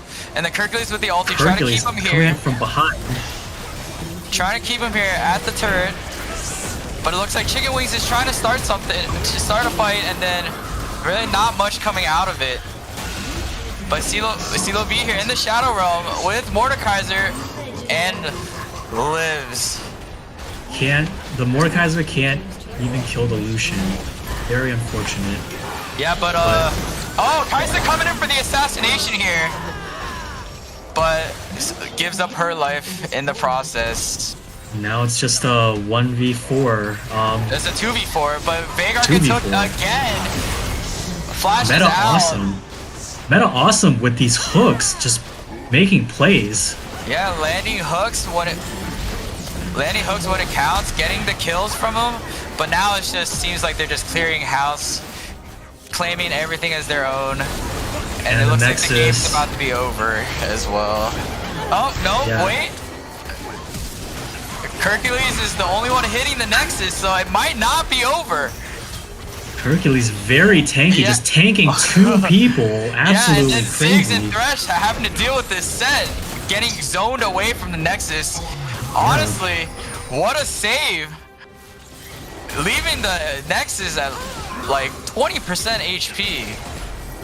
Maybe less, but it's just 30 minutes in the game, and you know, death timers are not as long as they expected. So you know, giving SFC's Telecom a room to breathe almost. But hey, three inhibs down.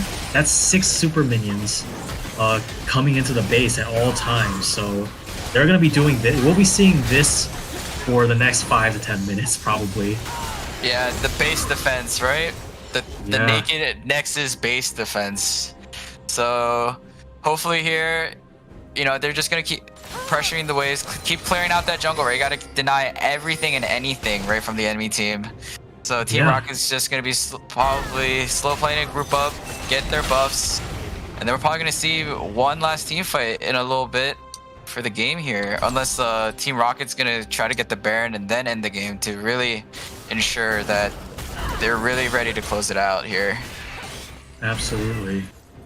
And you know, it might be a little late, but looking at the items, essentially 3 items on all the carries on the side of Team Rocket, and really 2 end pieces on the side of SFC Telecom.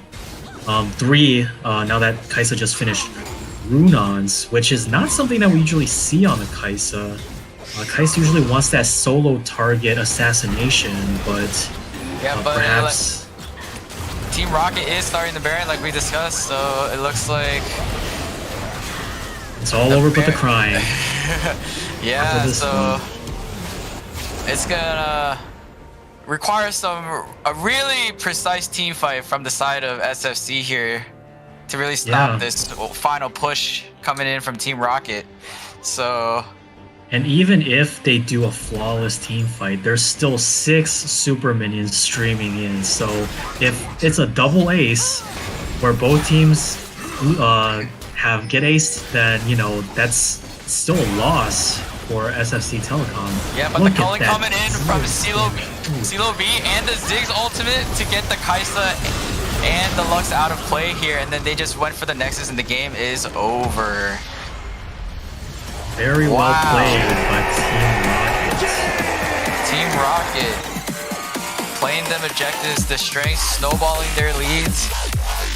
And very well mechanically, mechanically speaking, Meta awesome on the Thresh. We've seen him do this, I believe, in one other game from previous weeks where he just, it's like he has an aimbot on that Thresh hook. You know, every Thresh hook the he next goes Mad Life, you know? Is he, you know, maybe the Mad Life of LAS. Right? My goodness. And we talked about this last game, how at one point he had like 100% kill participation, right? This game, he was 23 out of 25 kills. You know, very deeply impacting the game on this and Thresh. as a Thresh in the bot lane, I'm a support main, and I could tell you that's really hard to achieve because, you know, if top lane starts dying or starts getting kills, those are kill participations that you're never going to get. So having 23 out of 25 means that his map pressure is off the charts, and his build also reflects his confidence, right? He has Abyssal Mask, which has the ability that says immobilizing a champion causes them to take 15% increased damage. So he has his faith in his hooks and his plays, and that's what we really like to see here. And we did see it. It was nuts. It was nuts. Yeah, definitely made a huge impact. This bot lane definitely performing in these past 2 games.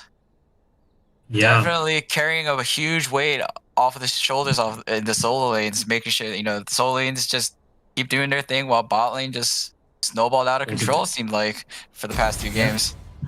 So let me ask you this, Minho. If you are SFC Telecom, how are you going to recover from these 2 games? Because this is a series, right? Every team's going to play 3 games. So you just faced 2 not so great games. How are you going to come back? What should you be thinking about in this coming into this game 3? So I think it was sort of brought up in Champ Select, the comfort picks, right? So really getting the comfort picks, but I would also like to see a lot more prioritization on really trying to know who your win condition is and making sure that they either stay alive until they get to the point that they can carry, right? Or just get them so far ahead that, you know, they just snowball the game out of control. Exactly, right?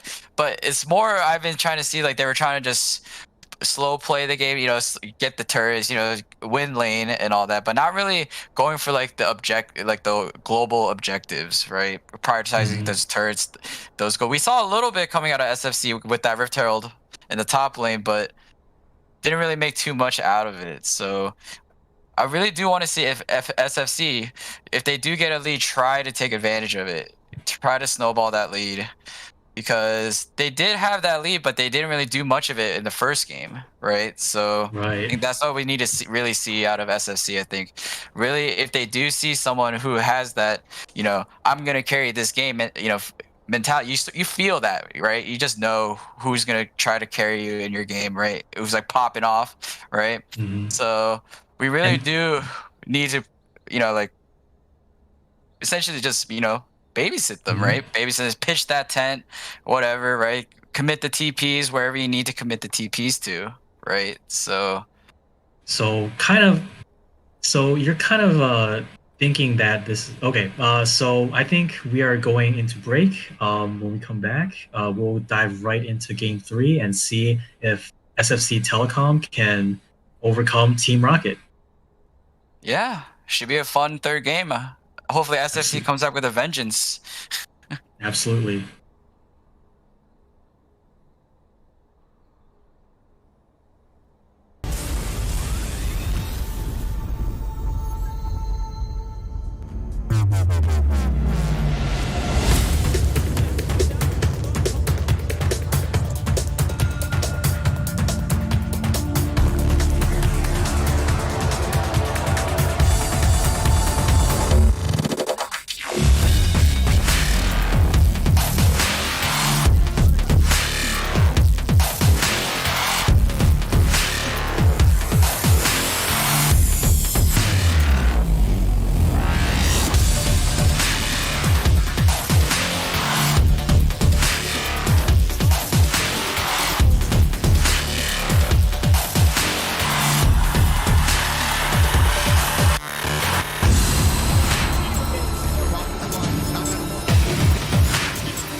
Also had some Overwatch contenders action in North America and Europe. For the Reinhardt to just walk forward and press Q, but I think weaving this in is going to need a little bit of finesse. Oh, they don't even need to weave it in, Rose. This is what the Symmetra enables. A beautiful TV there from Raspberry Racers. They get Doge through all of those abilities, find the shatter, and set Raspberry Racers up for success. Good lord, Doge.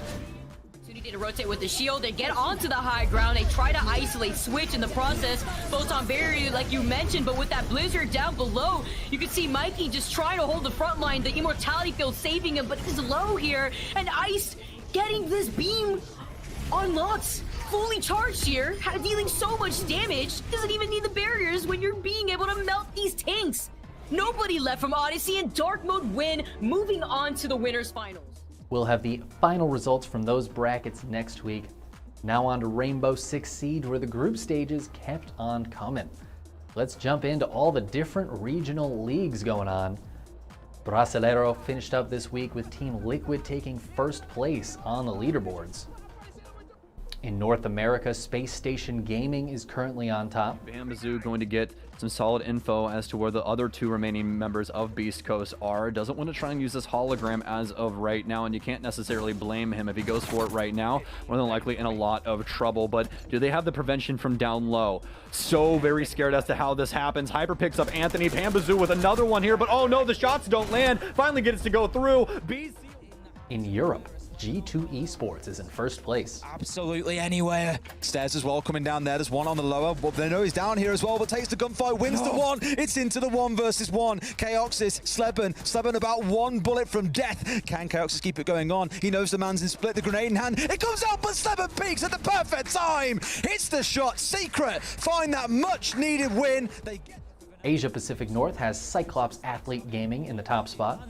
Tex finds a kill onto Eura. 20 seconds left to go. Kills are needed, but it's unlikely that they will come as Light shuts down the first. Styx manages to get the man on the drop, but 12 seconds, 3 kills. This is looking bad for Fnatic here. Guts more than likely to level things up. Killed from the very back of the map there, right up at the top of the ramp. JJ finds his man. He's got the long angle on the scope. And it's Knights in first place for Asia Pacific South. Immediately it's a 1-for-1 trade, 4 versus 4. Nico's low, but it's Nate, it's Becca, it's Jack Daddy. It is Order getting it done when it matters the most. In red time, in the clutch, Speakeasy. He's not on that gun anymore, he has to stick to the diffuser. He's eliminated by Jack Daddy. Nothing that Luna can do. Order have made it into the top 4 with now 1 playdate to go. And finally, the Benelux League, where Gamma Gaming continues their dominance. We'll have most of those results for you in next week's episode. Next up is the Call of Duty League, where the group stages continue. If you're Empire, 1 break will get it done. But can you trade efficiently if you're Rocker and extend this to a 5th and final map? All 4 players up, all 4 players in a position to hold. Last push. Desperation time. As you said, the last push now in Shotzi. Of course it's Shotzi. It's able to take down 2. That'll be Attached spawning out. That'll be Priestess spawning out. That's the collapse in. Last guy is standing. He is stuck. He is trapped. And Empire get the much needed break they need to close out the game. And that'll seal it. Empire break. Empire win it.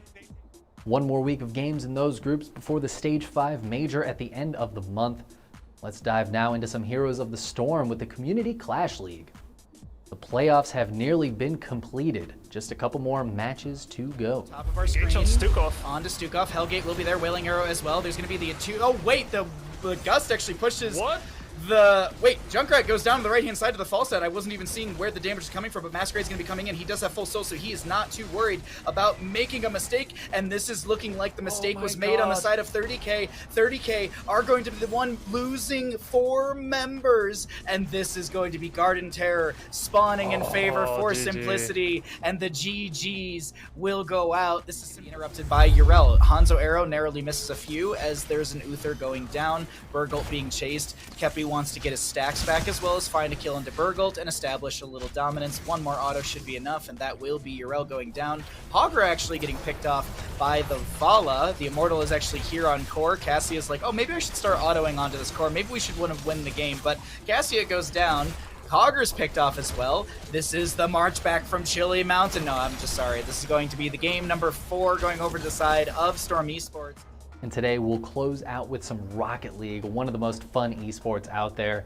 The Intel World Open is a country-based tournament, so representatives from each country battle it out in their respective regions to see who really is the best at carball. Beats 2 to the challenge, not able to beat Realize, he's all on his own, he's got space, that's so dangerous! Realize 1-0! He does what he wants when he feels like it, he just pops off, takes to the skies. I mean, I remember the squad rule the sky, and that is exactly what he does. That's Cargo, he's on a rampage, and First Killer can put it to the death. No, 30 seconds left. 30 seconds. USA will be crowned champions. Canada, can you stop it? Can you send us to OT? Oh, it's there. That could be the final nail in the coffin. And you got to do. Certainly been the rock holding this team together. 35 seconds. Can Indonesia answer back? Or will the floodgates be opened wide? The third goes in. Amphis steals it from Express.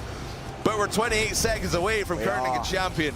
Oh, Australia, they're looking for a victory lap right now. Amphis even steals it on the goal line. Indonesia have been the second best team in this tournament. They deserve to be in this grand final alongside France, but France are just a class above. Knocked out of the Euros, but they will be your European Intel World Open champions as Alpha just scores for fun. A third for him, a fifth for France. It's what France does. They do everything for fun, it seems, while everybody else is just sweating their tails off. The US win it in the Americas, France in Europe, Japan in Asia, and Australia in Oceania. Well, that'll do it for us today. If you enjoyed this episode and want to keep up with any or all of these esports, hit those like and subscribe buttons. If we missed anything that you think should be in here, let us know down in the comments. As always, I have been the Chicken Man here for the SciStorm Esports Network, and I'll see you next time.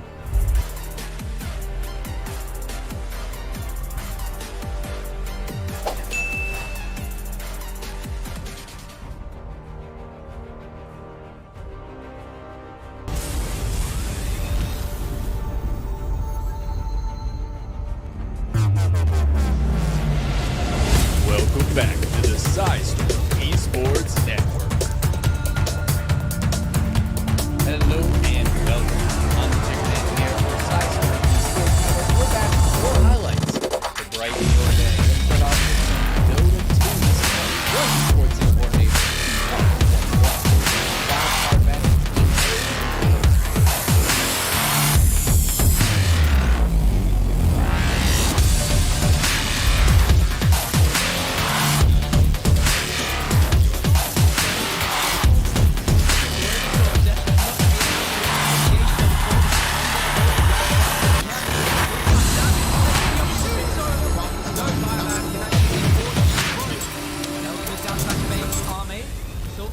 But it's just the poison Nova. His two heroes drop, nothing to say, still playing with his food as well, just holding them back in the coil. Finally deal with the H's, but I mean, we just see is these fights not been going in the favor of T1 to say the least. Very struggling to find that start, and slow this game out. Slowly bring down the racks. I say slowly, but I mean Ahmed just shreds to him. Now he even turns, trying to shred down Carl. Lotus gives him some space, another 4 stuff, but the day gone. 3 down, T1, and they're even just going to try and force him out of this game. Arme hitting T4 All right, welcome back everyone, and we are hopping right into game number 3. We have one swap out on Team Rocket, Yellow Mellow Knight, for Hercules in the top lane. So far, drafts and bans have gone essentially what we've anticipated with the Set and Tryndamere ban from Team Rocket and the more AD carry focus from SFC. Some things to note is that Tristana's back for Team Rocket. We saw how impactful she is, or she can be, in good hands, and so let's just see if SFC can stop her demolition ways in this game. On the side of SFC, we see, you know, some tankier drafts. Minho, why don't you Yeah, I mean, seeing the Ornn pick, right? That late game mythic item upgrade, right? Is going to be insane, right? But we also see the Yone and the Rise too. They could honestly go either way. Probably going to see Rise. Where do you think Yone and Rise are going to go here? With the Jax and the Ornn here. Yeah, it's a very confusing draft. I believe Rise is should go mid lane with a Yone as a pseudo AD carry. That's what I would predict. But then the question mark is, what is Barely Noah playing in the jungle? So is that a jungle Jax, or is that an Ornn top, Ornn top lane, or is that like something completely different? Right? Yeah, I guess we're just gonna see in a little bit, but also you were mentioning that Tristana, the demolitionist Tristana, she's paired up with Ziggs in the mid lane. We mentioned it last game. Goodness. It's just tower destructions for for Team Rocket here. Yeah, it just looks like they don't care about anything other than killing turrets. Like, these two are the two fastest and smallest champions that loves to kill turrets, and it just looks like Taric is there to ensure that they can do it. Vi is there to ensure that they can kill the turrets, right? The Vi just making sure for the PO. Third game in a row, Vi coming back for Naoshi. Again, if it's not broken, why fix it? Right, and on the side of SFM, it looks like Ornn in the jungle and Yone mid, Rise, and Lux bot. So another dual mage bot lane. This time against a Tristana Taric. So let's just see how they can fare with that. Yeah, they do have an insane wombo combo on the side of SFC with the Ornn, the Yone, the Lux, even the Rise too, you know, the Jax. Everyone's just going to be jumping in pretty much, you know? Whereas Team Rocket has the Taric pick, you know? Meta awesome on the Taric. His ultimate can literally just stop everything the SFC want to do to them this game. Yeah, and we see that Meta Awesome has been playing phenomenally these last few games. On point with the hook from the Thresh and the Q's, the Winter's Bite from Braum. So I'm very curious to see how he pilots Taric, and as you said, that Taric ulti could make or break the game. You know, 2.5 seconds of invulnerability is nothing to scoff at, especially against a team whose CC is very short. Is cast in a very short time, right? So Yone's ulti essentially is just 1 second. Ornn a little longer, like 2 seconds. Lux very fast. Like, all these ultis are very fast. So if he can time it right, their ultis are essentially useless. And we also see the Wukong pick coming out of Yellow Mellow Knight here.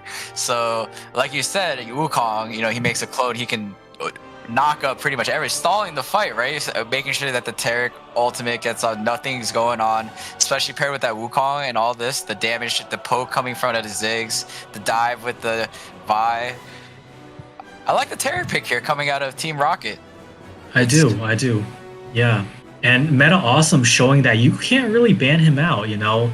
In the first weeks, he's shown the Zillions, the Lulus, the like mage picks, and now today he's showing that, hey, I can also play the tanks, right? The Braum, the Thresh, and now Taric. And it just seems like Team Rocket is going back to what they feel most comfortable, putting the game into CeeLo B and TYKP's hands, and basically the other 3 members supporting them and enabling them, right? Right. So I also wanted to mention, like you said, these 2 guys played pretty well on Tristana in the first game for CeeLo B, right? Ziggs for Kip, right, in the second game. So should see some very, you know, stable lanes here out of the mid and the bot lane for the side of Team Rocket. And then here, though, on the side of SFC with the Yone, the Rise.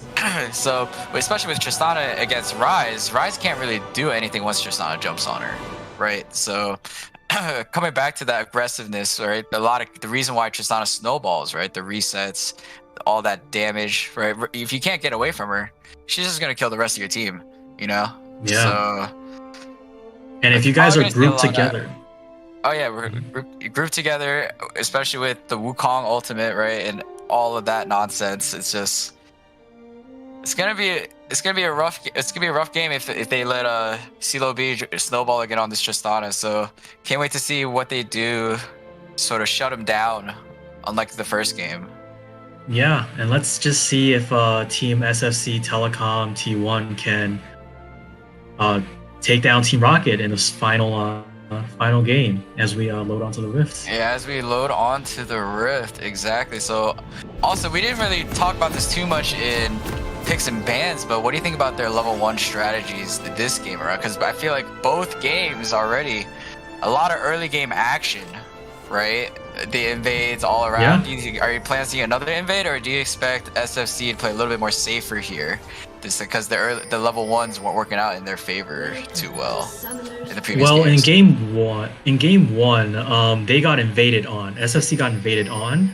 In game 2, they kind of botched the level 1. So I'm thinking they're doing exactly what I think they should do, and that's just to ward up and to back off. Because I think level 1, I prefer Team Rocket's team comp. You know, Ziggs with the bouncing bomb, a lot of AoE, Tristana with her Hail of Blades and her, what I assume she starts E level 1. You know, a lot of AoE damage. On the other side, Ryze level 1 is not great, right? Jax level 1, not great.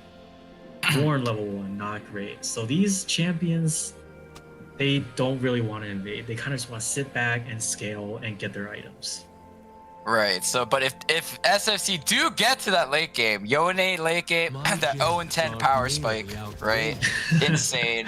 The Jax, we saw him a little bit before too, where he had that lead. He was pretty much unstoppable in the 1v1, right? But late game, we didn't really get to see it too much the first game, but it would be nice to see all of SFC's pretty much carries here get to that point in the game, that stage of the game, so.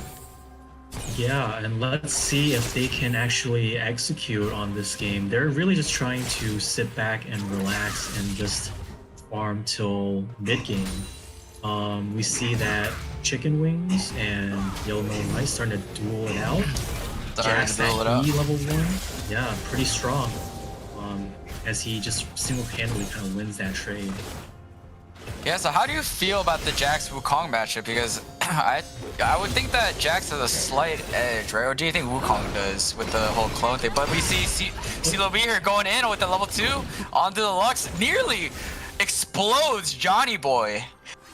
My goodness. Yeah, and Johnny Boy still holding on to that barrier. Has very high resolve. Anyone else should have just probably popped that barrier to make sure they don't just get first blooded, but hey, yeah, if you know your champion, yeah, definitely calculated. And I think even then, you know, Johnny Boy's Lux losing on a lot of EXP here, and for a support, EXP kind of is very important. It's more important than gold almost.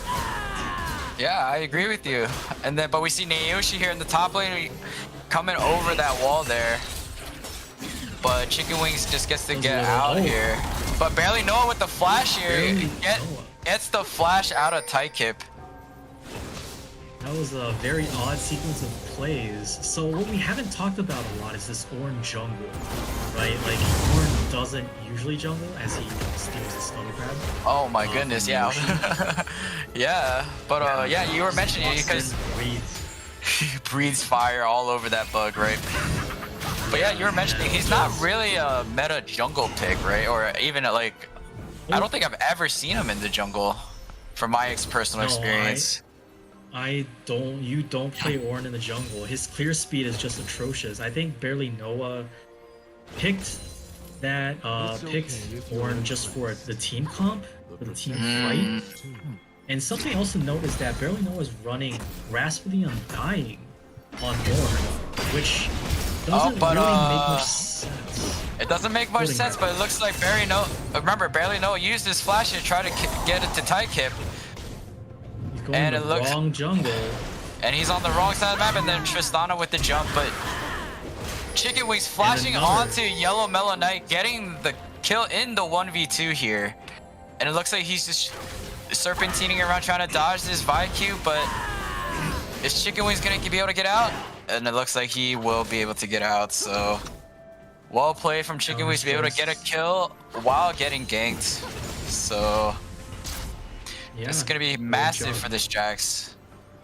Yeah, and the Jax is really up in CS. But going back to the Ornn, with the Grasping Undying for, you know, people who are relatively new to League, Grasping Undying only triggers when you hit enemy champions.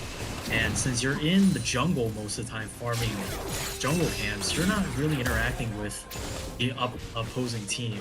So how are you going to farm Grasping Undying procs is my question. So unless he's going to be ganking 24/7 or camping a lane, you know, that Grasping Undying is not very productive. So let's just keep an eye on see, you know, how many procs he can farm using that, and if he can actually make use of that keystone.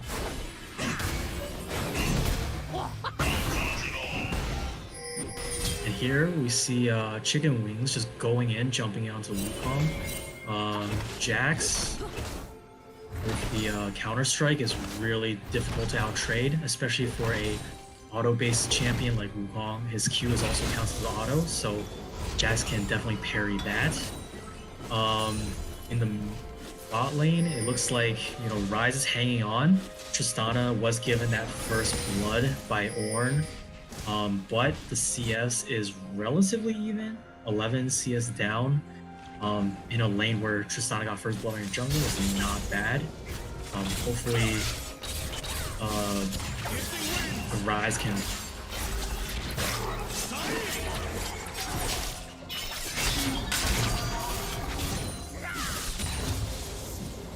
In the mid lane here, it looks like our mid laners finally ticked to level 6. Yeah, Zig's definitely going to be holding the advantage because he's ranged. But Jodo, with that fleet footwork healing up along with his pots, still keeping up in CS, so that's good. Yone with the tornado going in onto Ziggs. Little trade there. Nice little trade. Definitely you prefer to keep trading because you have the healing from your Dorns and from your Fleet of Foot. Oh my goodness. Yeah. My mic cut out again. I'm so sorry. Yeah, we lost you there for a second. Had to solo cast. Yeah, I'm sorry about that. But it looks like barely Noah here back in. Got the knockout. Yone ulted in and they secure the kill, and he just slings back to his body.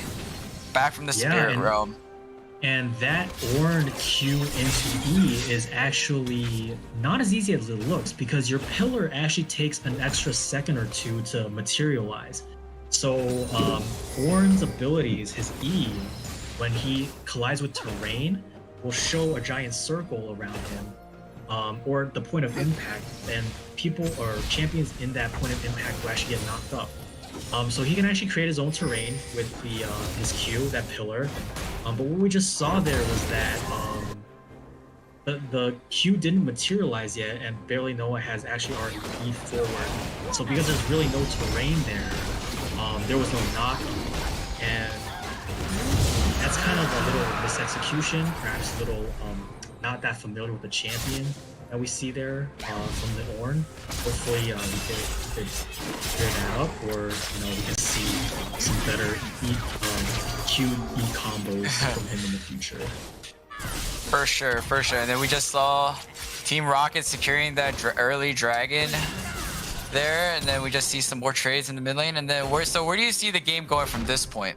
So the dragon's gone, right? And then we want to see the Rift. Yeah, the next objective is the Rift Herald, right? So definitely want to see teams prioritize that, maybe get vision control. But what I want to see from SFC is I want to see barely Noah coming in. He's level 6 on the Ornn. I want to see him gank this bot lane. This bot lane needs to be punished. But Johnny Boy is out of position and looks like he got ignited, and he just explodes where he stands.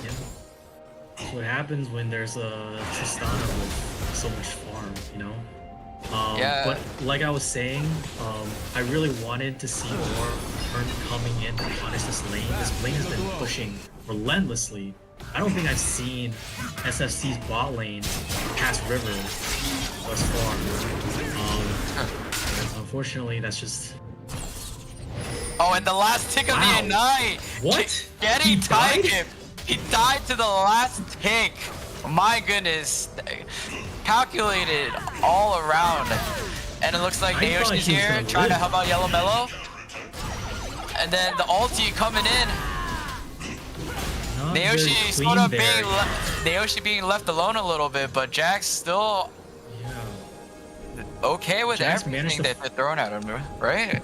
Yeah, fighting both of them off at this, well, not at the same time, because, you know, we saw that Yellow Mellow Knight went in when Naoshi was kind of standing back because the Q didn't happen, and then Naoshi ults in, and then Yellow Mellow Knight leaves. You know, it's just kind of miscommunication there in the top lane. I think definitely could have gotten a kill, just a little missed execution.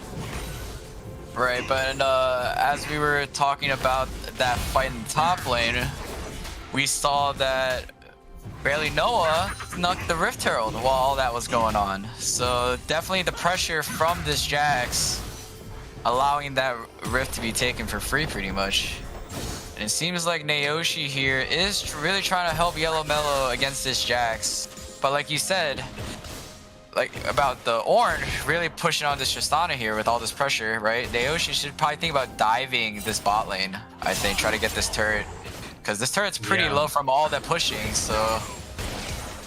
Yeah, and this goes back to our first game where we say, you know, do you want to bail out your weak side or do you want to play to your strong side, right?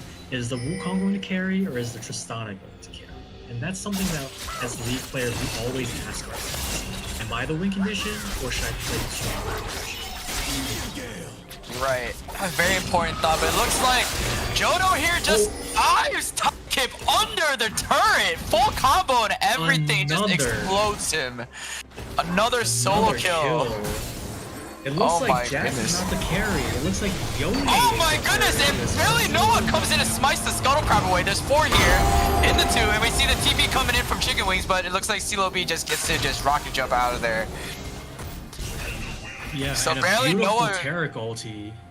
Yeah, we talked about that, the invulnerability. So they, even though they were at a man disadvantage, that Taric ulti sort of makes the other team be like, all right, well, we can't really do anything. So, but the Rift Herald is being dropped here, trying to get this turret, but there's still one more plate up.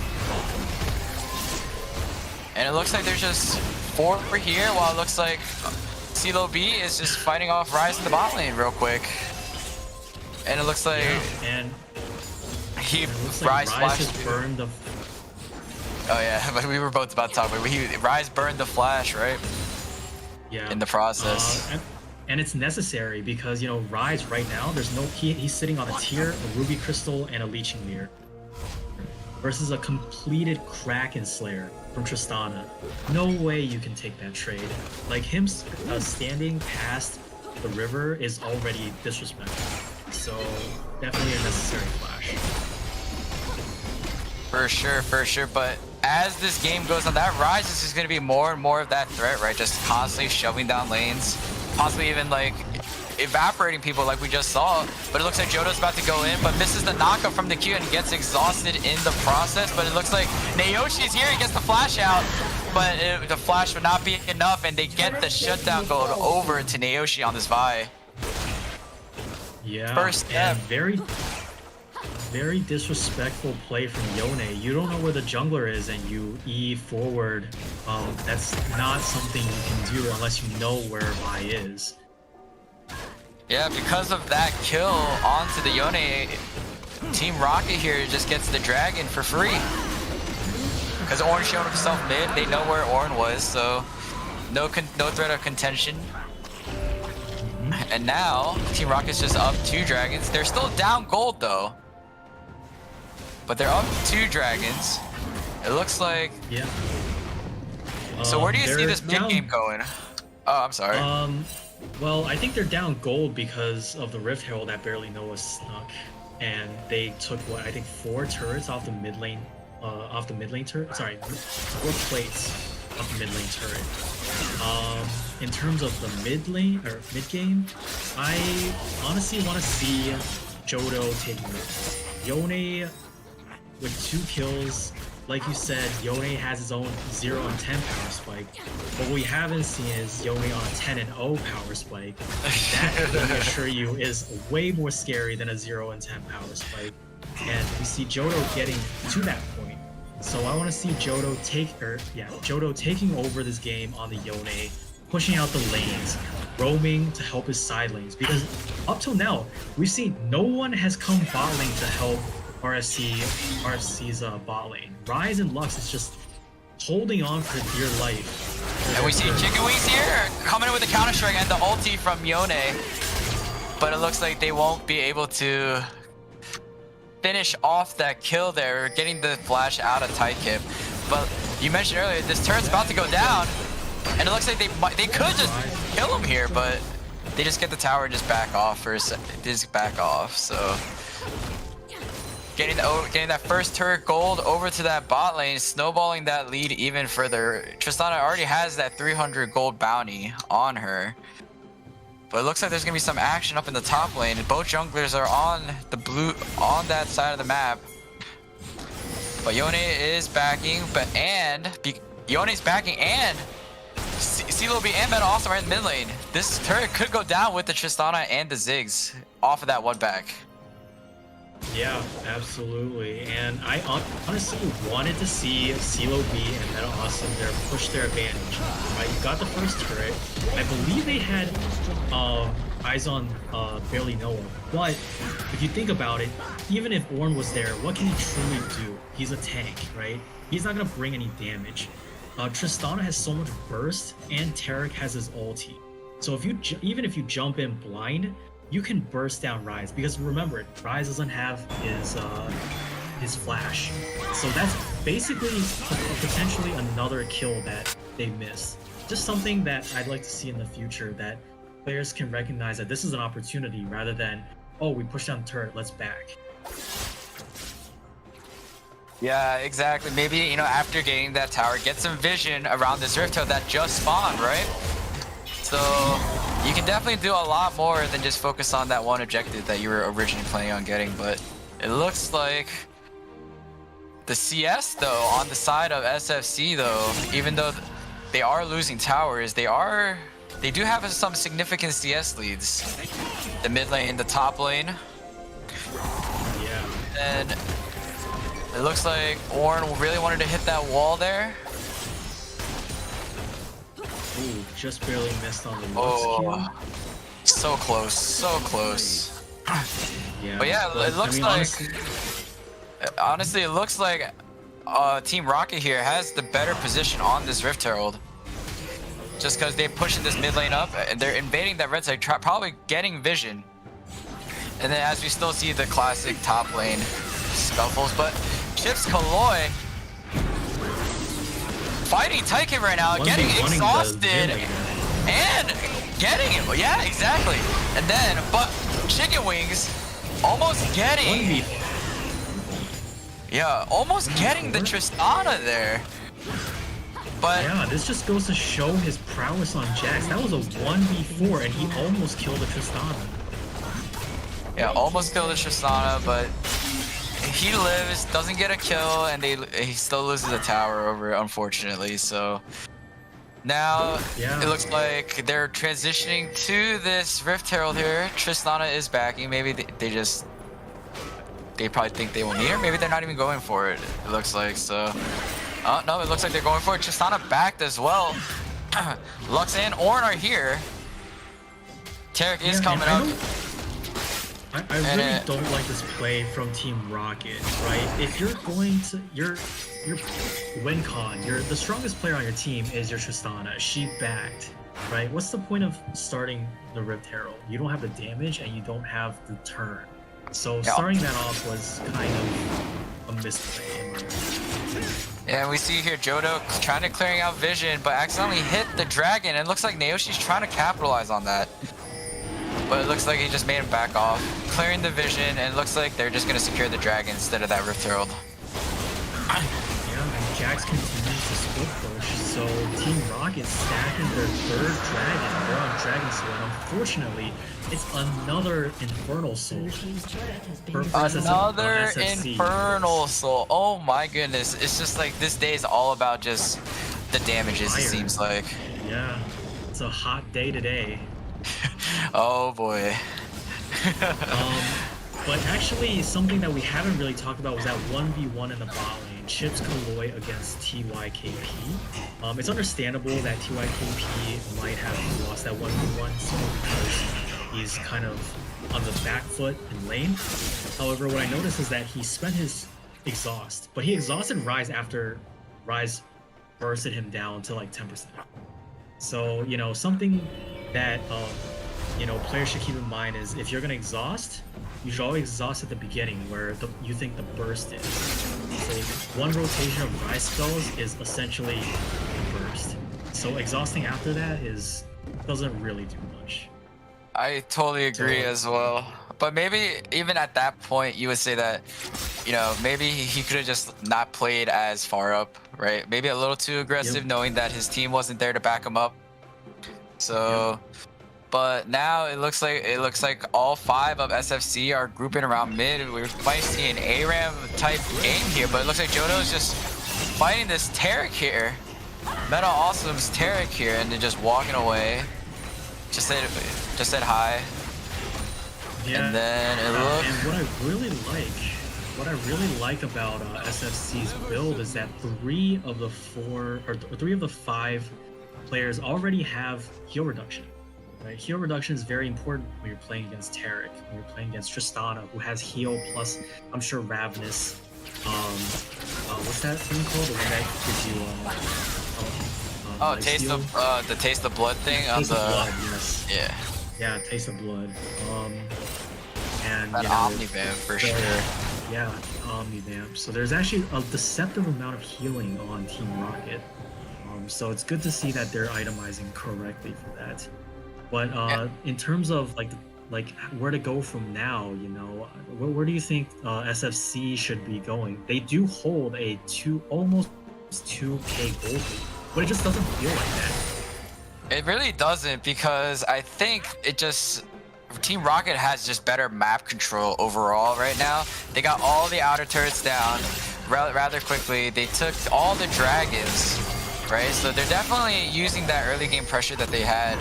But truly, I just want to see that, because they're building all this armor, right? You see the Jax have the plated steel caps, the Bramble vest, same with Ornn. I want to see Ziggs really try to pop off and do a lot of damage here to this team. But it looks like they're just going to take this tower down. Chips Kaloi still here, and he flashed out, but Yone's by himself, didn't he? But it looks like he's still alive somehow. Oh my goodness! That team fight we talked about! There it is.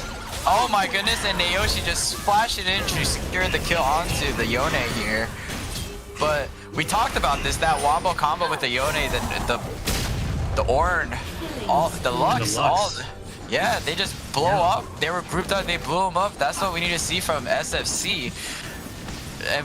And they're executing what to their strengths, right? That team fight, right? That explosiveness, the Yone damage. Yeah, and we see a little misstep from Team Rocket. Finally, not really playing to their win objective, and that's honestly the split push for Tristana and Ziggs. Or not even split push, but just focusing down turrets. They took the turret, and then they got caught up in a team fight, and they were honestly in pretty deep. So that's how we see, you know, SFC coming out on top in that fight. So let's see if SFC can keep this momentum going, maybe clear out some of those wards. Yeah, if they get a few picks, there's really nothing that Team Rocket can do against that, right? Because Yone, Jax, Ryze, even if you kill one, they're still a pretty much like a full-fledged team ready to fight you 4v5 anyway, right? So I want to see SFC, like you mentioned, get that vision, clear out the vision, get a pick or two, right? And it looks like they're they're looking for that pick right now onto the Naoshi right before Dragon spawns, and they secure the kill.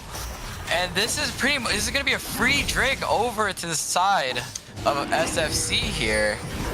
No smite means it's gonna be hard to steal. Right? And then we see the Tarek try to steal it with the dazzle there. And then we see a TP coming in from Yellow Mellow to the top side. Just trying to push out that top lane. But yeah, we're probably gonna see a reset here. Rise is 4-0 now at this point. My goodness, Jax is 2-0. If I was Team Rocket, I'd be pretty scared right now if I were them. Yeah, Rise has survived the early game against Tristana Tarek onslaught, and now he's going to be doing mad damage. As we see Chicken Wing going onto Yellow Mellow Knight, he completely disregards the clone, pulls out the flash, and he gets the Q. Doesn't even need to flash by himself. So it's a nice solo kill. Nice little kill. Got the summoner, got the flash out. That's slow from the barely Noah here, knocking it up, CeeLo B, and then but the Tristana ulti, not the Tristana ulti, the Tarek ulti, but the root coming in. They get CeeLo B on this Tristana, and then the ultimate from Ziggs, but it looks like they're just gonna clean it up. The Tarek and then Naoshi just going in. Wanted to say hi to the enemy team. Yoshi giving a generous donation to SFC. So if I was SFC here, I would probably just go for the Baron, and it looks like they are trying to go for that. And diving, Tykim, Chips Koloy just melting Ziggs under the turret. While Yone just takes two. Oh my goodness. Two items with a Saras Embrace and a Rift Maker doing massive amounts of damage. Actually, you don't think Rise should be able to do that much damage at this point, but he honestly just by himself trying to like just farm up in the bottom and do what he can, and now look at 6-0. 6-0, got a bunch of kills. That last fight literally leading them to the Baron. What a great fight from the side of SFC now. And yeah, very good catch. And again, that Realm Warp by Rise, right? It's not something that we talk about because it's not a damaging ability, but that ultimate can be game-changing, as we see there. And then it looks like Jodo is about to get caught, but he might catch CeeLo B. He does catch CeeLo B in the process, but trades his life for it. And then Chicken Wings in the 1v3 now. 1v4 now, and then... Yeah, I'm not sure what he's looking for there. His team was pretty far, and that's the kind of play that we don't want to see, right? Your team just secured Baron. As a Jax, you could have gone to side lane, just split push right into their base like what Hercules did in the first game. But instead, you know, 2 Barons have just been taken off, and your momentum and pressure is just all gone. And suddenly we're back into a pretty, it's not even because of the gold, but it seems a little more even. We still have 3 people on the side of SFC here with Baron, so they can still get a pretty decent push off against Team Rocket here. But so after that, what do you want to see SFC do? Because obviously with Rise, Lux, and Ornn having the buffs, you can't really send your split pushers to really shove out the lanes without that Baron buff, right? Yeah, and we see Ornn trying to split push, trying to get a turret, trying to get something, but with Tristana there to pick up the farm, you know, ultimately he gets nothing, and Baron is just wearing out. You know, you made a great play mid, but Yone got caught, and as a Jax, you kind of win in 1v4, and that's something you can't really do without getting penalized, and that's exactly what Team Rocket did. From here, I would like to see more vision control from SFC, right? Exactly what they're doing now. And it looks like Meta Awesome is about to get caught out here, but the knockup not coming up from the Ornn. And Metal also just gets to walk out fabulously. Fabulously. Yeah, you're Tarek, you do everything fabulously. Honestly, but with the dragon spawning now, Tarek having to back, no vision. I don't really see Team Rocket here securing this drag, or really, actually, wait, it's probably like another minute, right? They still got time. What am I talking about? Yeah, they still have time. Yeah, Dragon's probably within a minute, but they do secure the Rotero, so they have guaranteed vision. We see Naoshi claiming wards, CeeLo B. Actually, if you were to look at Yone's items, we have a second item other than Mind Rush. I was gonna talk about this earlier. We get Naoshi over the wall. Can he get out? And it looks like Chicken Wings goes down with Naoshi, but barely no one flashing over the wall by himself. Can he really? Oh, but Yone ulting in, but with the Terror ulti stalling for some time here. But Ty kept going down. Barely no one's still alive, by the way. While all of that is happening, we have CeeLo B just pushing down mid lane. Got the mid inner and the secondary and oh my goodness! That is an inhib for Dragon and a few kills. No, they didn't even get Dragon. It got stolen by Naoshi. Oh, you're right. Yeah, I didn't even notice that. Wow, Naoshi coming in clutch with the steal. Dragon Soul to Team Rocket, and they lose their whole mid lane. Yeah, great series of events for Team Rocket there. Yeah, great macro. That honestly, I was gonna talk about Yone itemization, but at this point, it doesn't even matter. Yeah, they just out macroed SFC. Yeah, a lot of gold coming over to the side of Team Rocket there through the turrets. And that automatic pressure from the super minions coming into the mid lane. But we do have a pause coming in. We do have someone lagging quite a bit apparently, so. Yeah, Ziggs is lagging. But yeah, that was crazy what just happened. I thought Barely Noah secured the dragon, but losing that dragon kind of really put an asterisk on that last play.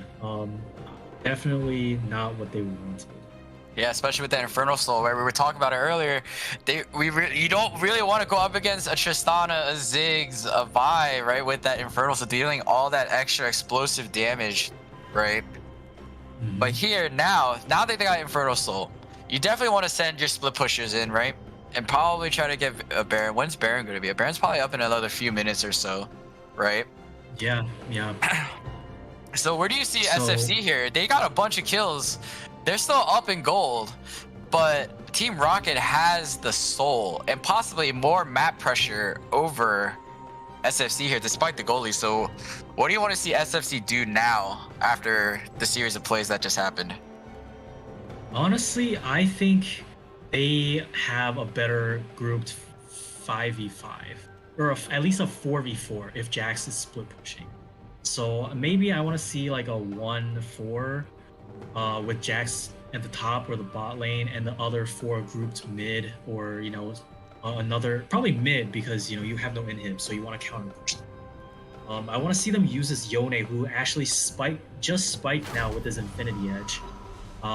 Infinity Edge, Immortal Reminder, and Immortal Shield Wall. So this Yone is going to be doing some big damage, and this Rise, 6-0 Rise with a finished Death Cap and an upgraded Riftmaker. Yeah, my jaw dropped there real quick. But yeah, I was about to say, he just bought a Death Cap, has the upgraded Riftmaker now, working towards that Frozen Heart with that extra Omni Vamp, the extra armor coming in from this Frozen Heart. This Rise is going to be hard to kill. But it's a matter of, like you said, that team fight, that 4v4, that 5v5 team fight, right? Whether or not they can get those fights when they want it, right? Instead of getting picked off earlier in the game. But honestly, absolutely. SFC still has a good chance here. 1 inhib down at 30 minutes, nothing. Like you mentioned, the Yone 3-item power spec is it. The Jax with the 3-item, the Divine Sunder, the Blade of the Ruin King, the Thornmail for the extra durability. But We see Yone going in. Not getting much as Naoshi cues over the wall, but yeah, try to force some stuff. It's a little uncoordinated there. I think he should have ultied as Rise comes in so that Rise can have that EW to hold him down further. But as we say that, Yoshi gets caught out. Chicken Wings basically donated another free kill. Backing on that ward, not clearing out the vision. Actually, I think Chicken Wings warded that. Like a sixth sense told him that Naoshi was backing. Okay. From my perspective, it looked like the ward was already there, so I must have missed him placing the ward. But now, with the mid inhib down, all this pressure, that jungle is not SFC jungles no more. Right? Yeah, barely Noah. What are you doing, man? You're stepping up a little too far. Oh, what is Meta Awesome doing? Taking the wrong way out, but the Taric ult, like we mentioned, buying a lot of time for these, and the Ziggs too. Just poking and kiting at the same time. Could be hard to catch a Team Rocket out to really go for those 5v5 fights. And you saw there that Chips Kaloi tried to extend the play by moving forward, and what he got was like a Ziggs bomb to the face. And that single Ziggs bomb chunked him to like 2/3 HP just from a single Q. So that's the power of Dragon Soul, and that's not something you can scoff at. And we also, I brought this up earlier, right? They're not really building magic resist for the Ziggs. And late game Ziggs, he's just gonna be throwing bombs left and right, duking out a lot of damage. So as this game goes on, we should expect Taikip on the Ziggs to be a lot more impactful as time passes. But it looks like Team Rocket here try to catch out Jodo up in the top lane, but he just gets to walk right on out. And he has that ulti too, if he really needs to use it to escape. Now that Baron's up though, it looks like Team Rocket's trying to get a reset off, but this reset might allow SFC to clear out some vision, really make Team Rocket blind around this Baron pit. Try to get those picks, that 5v5 that they were looking for, right? Really try to get the jump on them. And I really want to see Wukong grouped up as 5, because Wukong isn't like versus a Jax in a side lane. I would favor the Jax. Wukong's ulti is more team fight impactful. I want to see him go in, cycling around the whole team, which makes Ziggs bombs easier to hit, and that's Mega Inferno Bomb doing mad damage. And it also buys space for Tristana to, unload on Chips Kaloi, Jodo, and Johnny Boy. Hopefully just take out the carries on our SFC. Yeah, we sort of been neglecting CeeLo B on this stuff, but now he's 4 items with that stopwatch. He's pretty much at his power spike right now. Well, he's been there, I should say, but now he's just going to be shredding this Ornn, this Jax, this Yone. If they can't get onto this Tristana, he should be able to dish out the damage to win the fights. But as we see that the Elder Dragon spawns, clearing out vision. But it looks like Team Rocket is sort of just like forgetting that the dragon is up and they're just pushing it down mid. An Elder Dragon. Looks like they want to trade the inhib for Elder, but that is a horrible trade, especially since you haven't even gotten there yet. This is tempo to SFC. It's something that probably SFC is okay with. Oh, for sure. I would definitely be okay. But now look, because they were at the Dragon Pit, now they get to catch him out. But it looks like the Elder Dragon, the Elder Dragon buff coming in to clean up. CeeLo B goes down. So does Meta Awesome. And this might be a Baron here. Possibly the end of the game. Yeah, and the Realm Warp coming in. Realm Warping in. Yeah, Realm Warping in. If they can kill the Vi, then that's a free Baron. But yeah, I mean, Vi's stuck up there. They should be going to try to catch this Vi, I think, no? Oh, they have complete vision of where she is. Now they're just starting the Baron. I actually, Chips Kaloy is so tanky with that Frozen Heart. It looks like he can actually tank and do the damage necessary. But it looks like, oh my goodness, what a play from Chicken Wing. Leap striking over the wall to stop Naoshi from queuing into the Baron Pit for the steal. But you just see RFC or SFC coming in with the Baron. My goodness. Goes down, but it's really consolation prize for Team Rocket. Yeah, the extra healing from the Riftmaker, the Frozen Heart tankiness. It's gonna be hard to kill this 7-0 Rise right now, but barely know it could get caught out here. But up, CeeLo B still going in. And Yone's here. Ornn is ulti, trying to catch CeeLo B and Tight Kim. Oh my goodness, the Elder Dragon buff just clears everyone who was just there on the side of Team Rocket.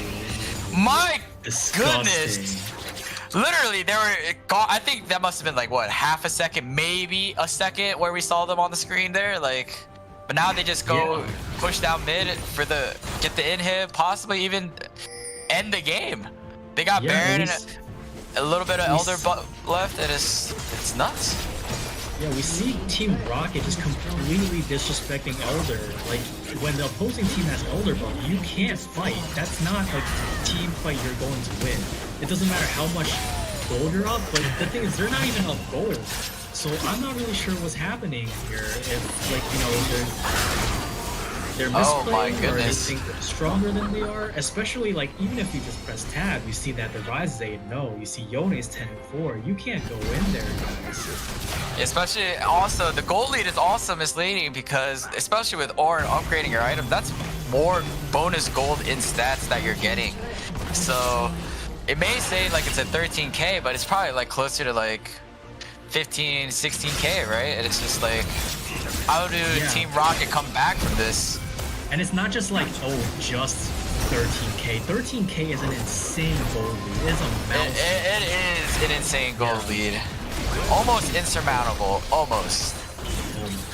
There could still be throws, but Ziggs is still very good at clearing waves, so I could still see Team Rocket try to stall out this game.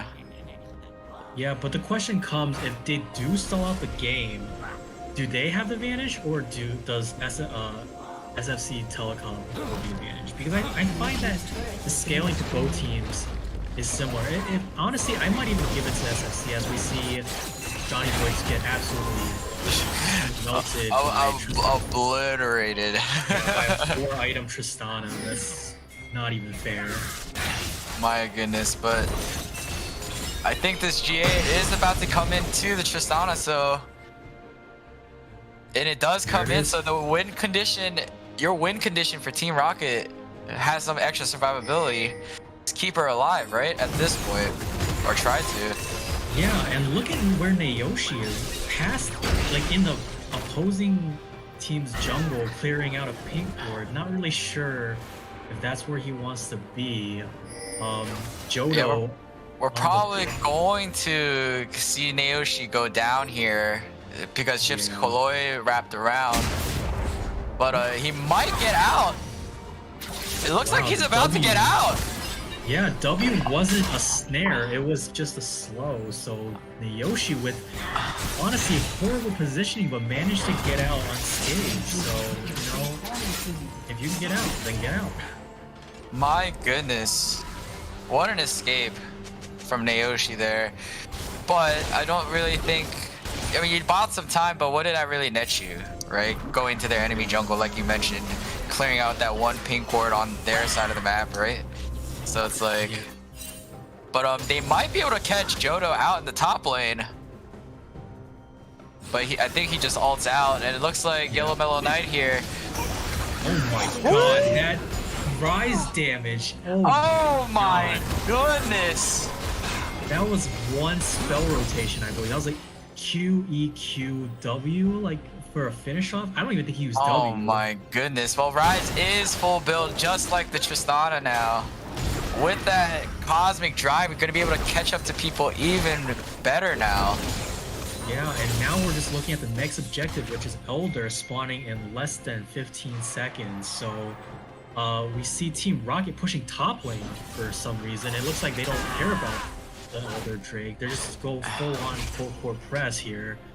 And if SFC get this Elder, I'm pretty sure it's game over. Yeah, I would say it's game over. I mean, they're not even going towards it. We saw that TYKP ping Dragon 15 seconds ago. So oh, it's already at 2000 HP. It's already down. Oh, the tries to go in, but barely knows does secure the Elder buff. Tarek ultimate coming in, but the GA keeping Vi alive.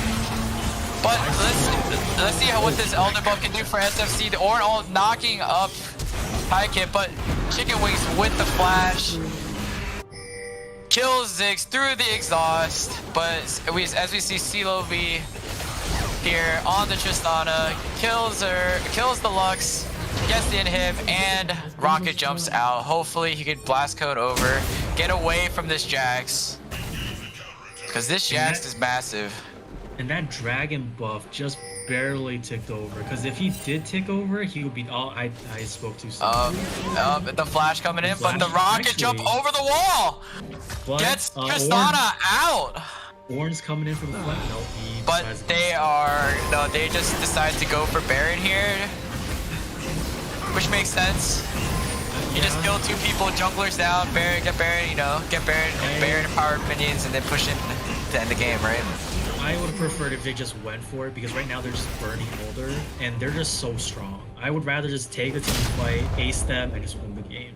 But, I mean, going by the books, getting the next objective, going for Baron, there's really not much else to say. There's just 2 Uber buffs on a 13k gold lead, more than 13k gold lead team. Really no reason they should lose. Oh, but Jodo going in. Jodo getting almost caught out by the Vi. Ults out. Said sayonara to Vi. I mean, he had a GA, right? So I feel like he should honestly just taken that fight, and I think he could have killed Vi easy and then just got him out. But ulting out, another option, I guess, playing it safe. Yeah, but as we said, Yone was the only one pushing the wave, right? Because with that mid inhib down, the super minions were pushing in. They didn't really have the wave set up so that they could push in just with this Baron buff efficiently. So I think it was an okay call there, because his team was still trying to set up. Like Lux is still in the bot lane even now, right? While everyone else is on the top side. So this is what I mean when I said like maybe you should forego Baron. Like there is some things as playing too safe, and I feel like this is what our SFC Telecom is doing, because I think what Elder Baron must have worn off. Yeah, it's worn off. So you've lost one of your Uber buffs, and you didn't really get anything for it. Now, if they can finish the game with Baron, then ignore everything I just said. But we'll just see what happens, and if Team Rocket can defend this last push from SFC.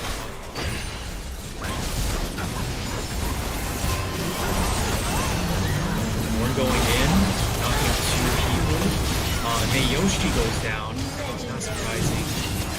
CeeLo V knocking back 2 people. Invulnerable, but right out of invulnerability, Yogi knocks him up.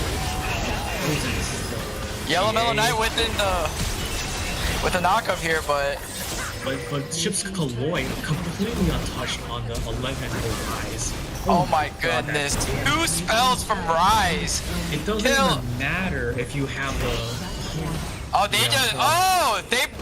Rise morphed the entire wave into Nexus to kill anybody who was there, but it doesn't matter. And that is game for SFC. Clean out the 3rd game. Wow. With the 4 dragons that were given over to Team Rocket, but Chips Kaloi and Jodo performing admirably, managed to carry that team right to the victory screen there.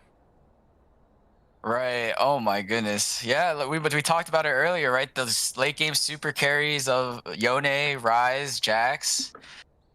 Well, if it goes too far, you got to be ready to combat that, right? So, but I don't really think Team Rocket was too prepared for the scaling that SFC was bringing to the game, this third game here. So, but props to SFC though, bringing a dub over for them in this set. But my goodness, what an amazing 3 games though. Yeah, what a game by SFC on that last one. They really a hard-fought win to deny Team Rocket that 3-0 sweep. So we have yet to have a 3-0 sweep within the league. But so it sounds like our analysts have decided on a player of the day, and that's going to be CeeLo B with his. Although there were a lot of great performances in that last game, CeeLo B really stuck out in those first 2 games, really carrying the damage for his team and being that win condition in most of those games. Yeah, definitely. So, I agree. So yeah, I I'm gonna also agree. I'm gonna pull him in here for a quick little interview with our panel here.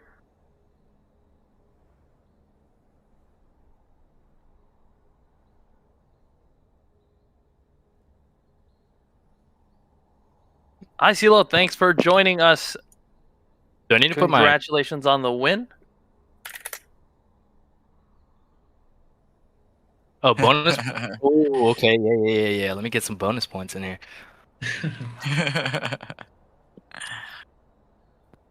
Is this working? Hello? Anybody? It's loading. It's buffering, I think.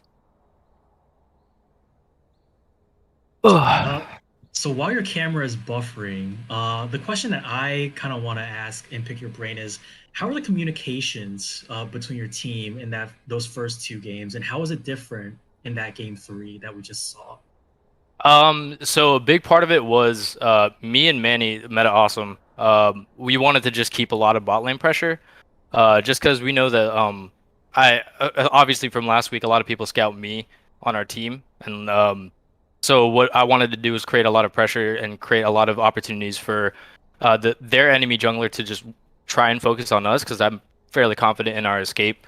And Meta Awesome is really good at support, so he can protect me at all costs. And that gives our jungler an opportunity to capitalize on any other lanes or objectives. And that also gives us priority for dragons. So it just huge objective control there. So. Yeah, honestly, CeeLo B though, the first 2 games, you've really popped off, right? How do you feel seeing your team after this set going on to the future games down the road for you at this point? Pretty confident. Last week we didn't have everybody on the roster ready to play. This time we actually had everybody on the roster play at least 1 game. And I think this was our first week really all playing together at the same time, and being available. So, our communication today, I think, was really good, and there's still a couple kinks to work on, but, that was a great way to start, and I believe we only have up from here. And shout out to Ricky, man. He kept asking, like, do I need to play in this series? And I was like, yes, man, play at least 1 game. And he's a new player for anyone who doesn't know that he's Yellow Melon Knight, and shout out to him for being so cooperative and willing to join. And so, CeeLo, next week you're going to be facing Charlie in the Pentakill Factory. Do you have a message for your opponents for next week? Oh, we're playing them again? Okay, so my message is last week they spent 4 bans on me in Game 1 and Game 3. This week, I hope I displayed other champions that I can play, and so that they can focus on other people and not just me, because I'm not the only one on my team. And it wasn't just me games 1 and 2 or even in Game 3. It was a whole team effort, communication, everything. So, I'm just saying I'm not the only player on our team. I'm not the best player on our team. Everyone else on our team is fairly good. So, look out for our other players too. What I'm hearing is ban me out all you want. I can play them all. That's it. I've been practicing all week. All week I've been practicing 80 carries that they didn't ban and 80 carries I don't usually play, and that's where I pulled out the Tristana. But yeah, just prepping for those bans, if anything. That's awesome. Awesome. Way to be flexible there. Really great to see you lead the team there, CeeLo. Congratulations again. And do you have any shout outs before we close out? Just shout out to all the viewers, all the loyal viewers that watch every week. Shout out to all the players and you guys for casting, the commissioners, just for this happening. I know in the very beginning I said I didn't want to do this just because I don't play League anymore. But literally day one, after I watched the first game, I was like, oh man, yeah, I do want to do this. So this is a great production, great for a great cause as well. So there's no negative to this whole thing. So just love it, love you guys, love everyone here, and yeah, this is fun. Awesome! Congratulations again, CeeLo. Thank you. And to our awesome casters for the day, Waka Waka and Minho, do you guys have any shout outs for the day? Yeah, I mean, like CeeLo B shouted out to all the people playing. You got to shout out to the newbies, particularly, I think, Oilicious, Yellow Mellow Knight. Thank you so much for, taking the time to try out the game. I know, especially from experience, how hard it could be to start the game and not play with players that are the same level as you. It could be really frustrating, but I really like how much perseverance they're showing by coming in every week and at least playing one of these games. Yeah, just shout out to all the players, right? Like they're just putting forth all these great games, all this great entertainment for a good cause, right? Like CeeLo mentioned, and as everyone else has probably already mentioned at this point, right? So we can't really, everyone deserves a shout out. Right. So definitely agreed. And thanks, Keith, for hosting, and thanks everyone else for having us. Yeah, thanks everyone. Keith, your mic cut out. Oh, I was on mute there. But thank you guys for joining us as casters. You guys were incredible. Hope to see you guys in the future. But a last couple of shout outs to NCOP. So as you all have heard, we're doing this for a great cause. So our viewership determines how much cheddar we're getting. So stay locked in and tune in tomorrow for our 7 p.m. matchup between Team Joe Mama and Charlie in the Pentakill Factory. Should be a nutty one tomorrow. And shout out to Storm Gaming again for hosting us and hosting this great cause. But again, please join us for our stream tomorrow, 7 p.m. sharp. And I'll turn it over to KJ. All right, guys. Thanks, everyone. We'll see you guys tomorrow. As they said, nice job. Very fun to watch and observe. And production and all that too, right? I'm observing and doing that, and I'm just having a blast. Thanks, guys.